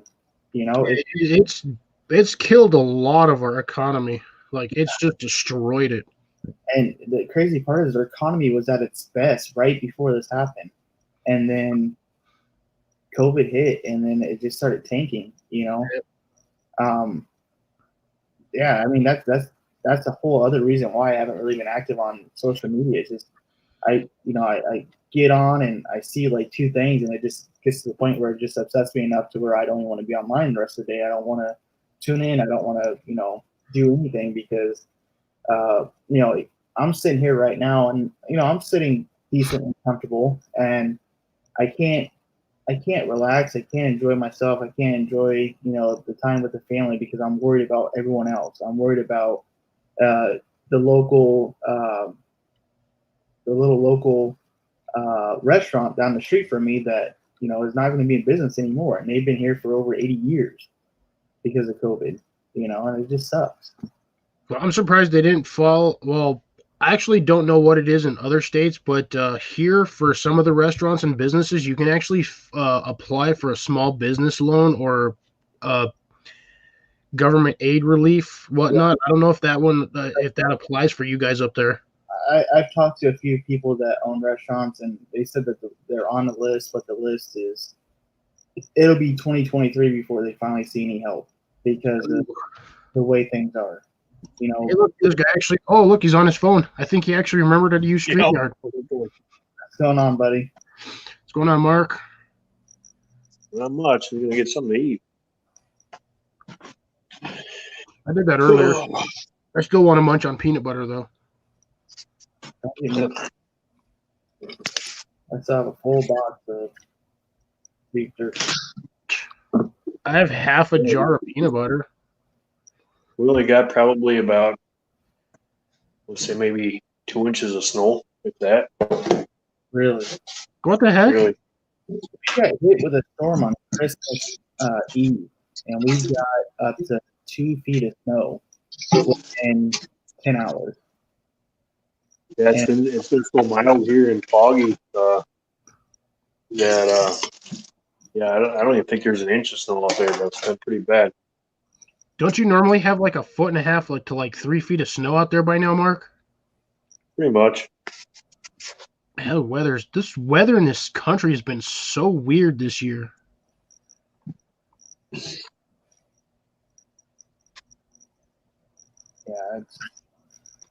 it's crazy stuff. I think I can't see the chat, so you guys are gonna have to tell me if somebody's yakking. Gotcha. Are you talking about this, Nicole? Peanut butter and a spoon? Just dig in there and always got a spoon next to my peanut butter. no, it's crazy. I was reading some of Nicole's comments, but yeah, it's been a bummer. And I keep sitting here thinking, like, how can I change things? What can one person like me, that's nobody, how can I try to fix things? And I guess just have to take it one day at a time. Even now with me being laid off, I'm still going to small restaurants. I'm tipping, as much as I can, trying to order something decent amount of food to keep the business alive. I tell all my friends, I think I'm going to start running like some kind of fundraiser for small businesses, or try to find a fundraiser that's already set up and see if I can have people donate to that. I know Barstool. What is it? Barstool something. They have really good. They have a really good charity going on for small businesses. They've raised over like 15 million so far, and he goes live like once a week and picks a restaurant and helps them not only just like time, but they help them until the end of this coronavirus. They set money aside, a certain amount of money each month for those businesses, which I think is pretty awesome. You got laid off, Tyler? Yeah, I got laid off. Monday? I came back into town after being out of town for 2 weeks and was told that I'm going to be on layoff until work comes about. Yeah. Yeah. Kind of got blindsided by that, but it is what it is. Wasn't this about the same time last year when you got temporarily let go? Around December 11th last year is when I got laid off. And I pray to God, not nearly as long as it was, because I think I was out of work for like 5-6 months. Yeah, something like that. Yeah. I'm not looking forward to that. I don't have enough money saved up for that. Stop buying all kinds of MREs. I don't know. It's funny you mention that because that's the new one I do.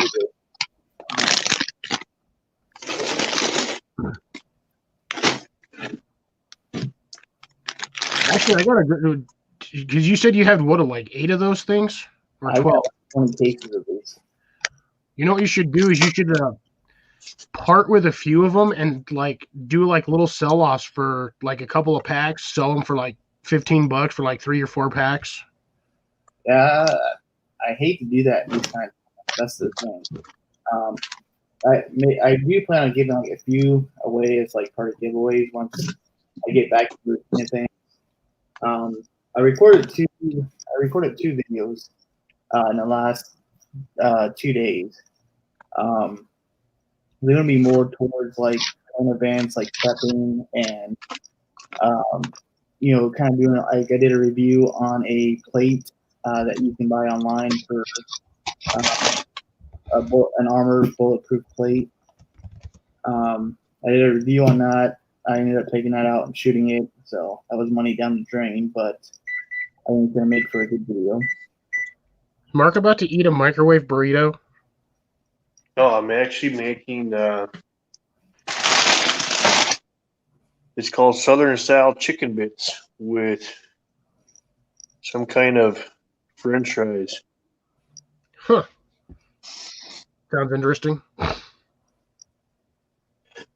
First time I think in probably 6 months I had something out of a bag. I was gonna say, I saw you with like what looked like a TV tray, so I thought you were eating like a TV dinner. No, that'd be great. Starved. Yep. Yeah, those I hate those TV dinners. You have to eat like 6 of them to even like feel like you ate something. Even I used to love crispy chicken. You get them in a box, I used to love that, and then I went and I bought one the other 2 months ago. See, I'm boycotting certain stores, so I haven't been to one in a long time. But anyway, I bought one of them, and there's only 4 pieces of chicken in there. I said, "Where's the rest of the bird?" I have a brown and pink handed bag.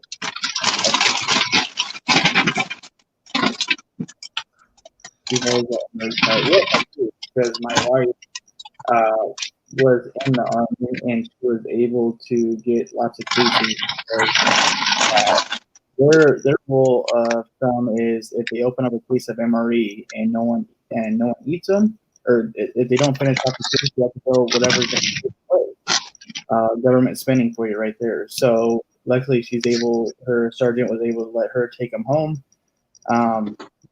And then whatever extra they had on drill weekends, if they had full cases that weren't open, they throw those away too, unless she wanted to take them home. And I said, of course, I take them home.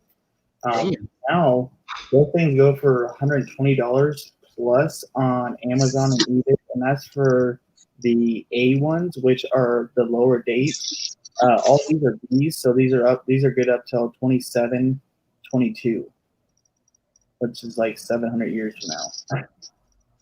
So, yeah. Nope. I still got some downstairs, and I think it's I actually cracked. What was that? 2 years ago, I cracked my grandpa's sea ration. No, yeah. Most disgusting thing I've ever ate. Yeah, I have not ran across one I have not liked yet, and that's me being totally honest with you guys. I enjoy them all. My favorite, of course, is the beef stew. I mean, you can't beat that on a nice cold day, I'll eat that beef stew on a hot day. Who cares? It's meat and potatoes and beans. Who to eat it anyway? Exactly. I'd rather eat squirrel on a stick. Well, it's been a while since I've eaten an MRE, but I do remember those things tasting dry and cardboardy. These right ones. But my let me see. I think that was just Well, the guys, cracker. I don't think I ever ate the actual meal, or if I did, I don't remember what meal it was. I'm gonna jump off because I'm gonna hop in the shower before my dinner here gets done. But definitely, I'm gonna try to get back on here as soon as I stop working too much.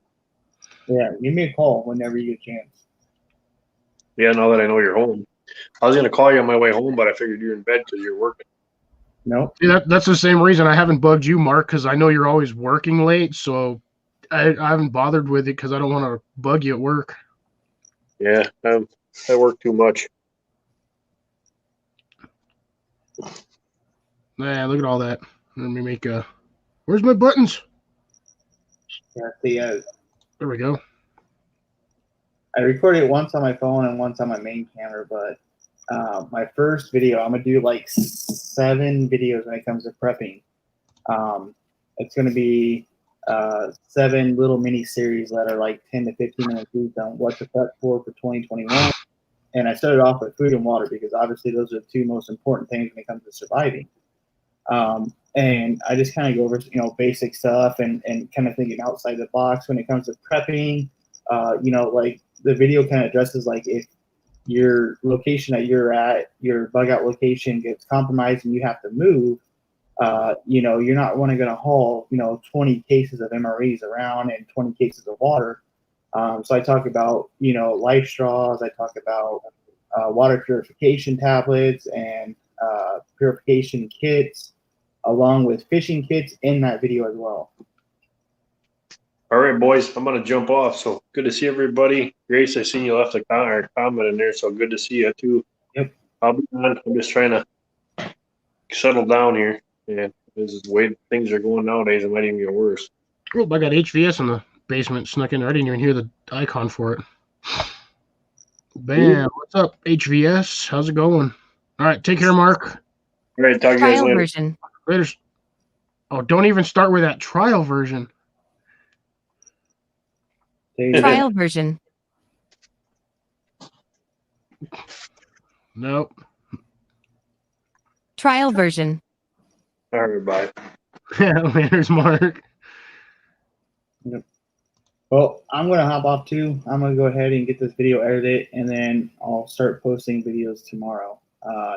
If I can get my 3rd video recorded tomorrow, then I can have at least 2 videos ahead and try to get out a video every single day of this week, of this following week. So appreciate it. Thanks for having me on, Cliff.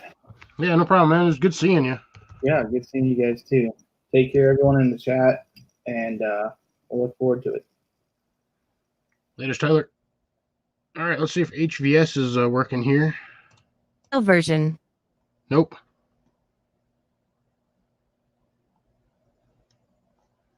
Trial version. Yep, I'm going to be muting that one.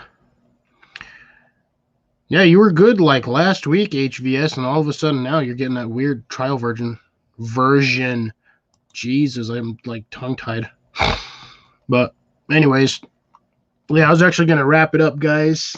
Hitting a 3-hour mark, and unfortunately I do actually have to go to work in the morning, but I do want to kind of chill for a little while before I have to go. to sleep because I still have to put my sheets on my bed. That'll take me about 10 minutes, but I wanted to chillax. Let's see if he's still getting the trial version. Yep. Yeah, you got to figure out what happened there, HVS. You might have to uninstall and reinstall the program for the StreamYard. Who knows? But yeah, still getting that trial version. But good night, Grace. All right, I'm going to be wrapping it up here, guys. We're a little past the 3-hour mark. But everyone in the chat, HVS, Mark, Tyler, Grace, Nicole, and anybody else, CR, that's possibly going to maybe still be in here. Maybe, who knows. Thank you guys for joining me tonight. I will try to get more lives going, but we shall see. Wednesday seems to be fairly decent, right? I thought you went to sleep, Dennis, like an hour ago. The guy's been lurking in the back. Thanks for lurking this entire time, Dennis. Much appreciated. Go get some sleep because I'm going to be doing the same thing here in a few hours. But, yep. Anyways, I'm going to call it for the night, guys. You all have a wonderful night. Take care, get some rest, and be nice to one another. Gotcha. Take care, everyone. Bam.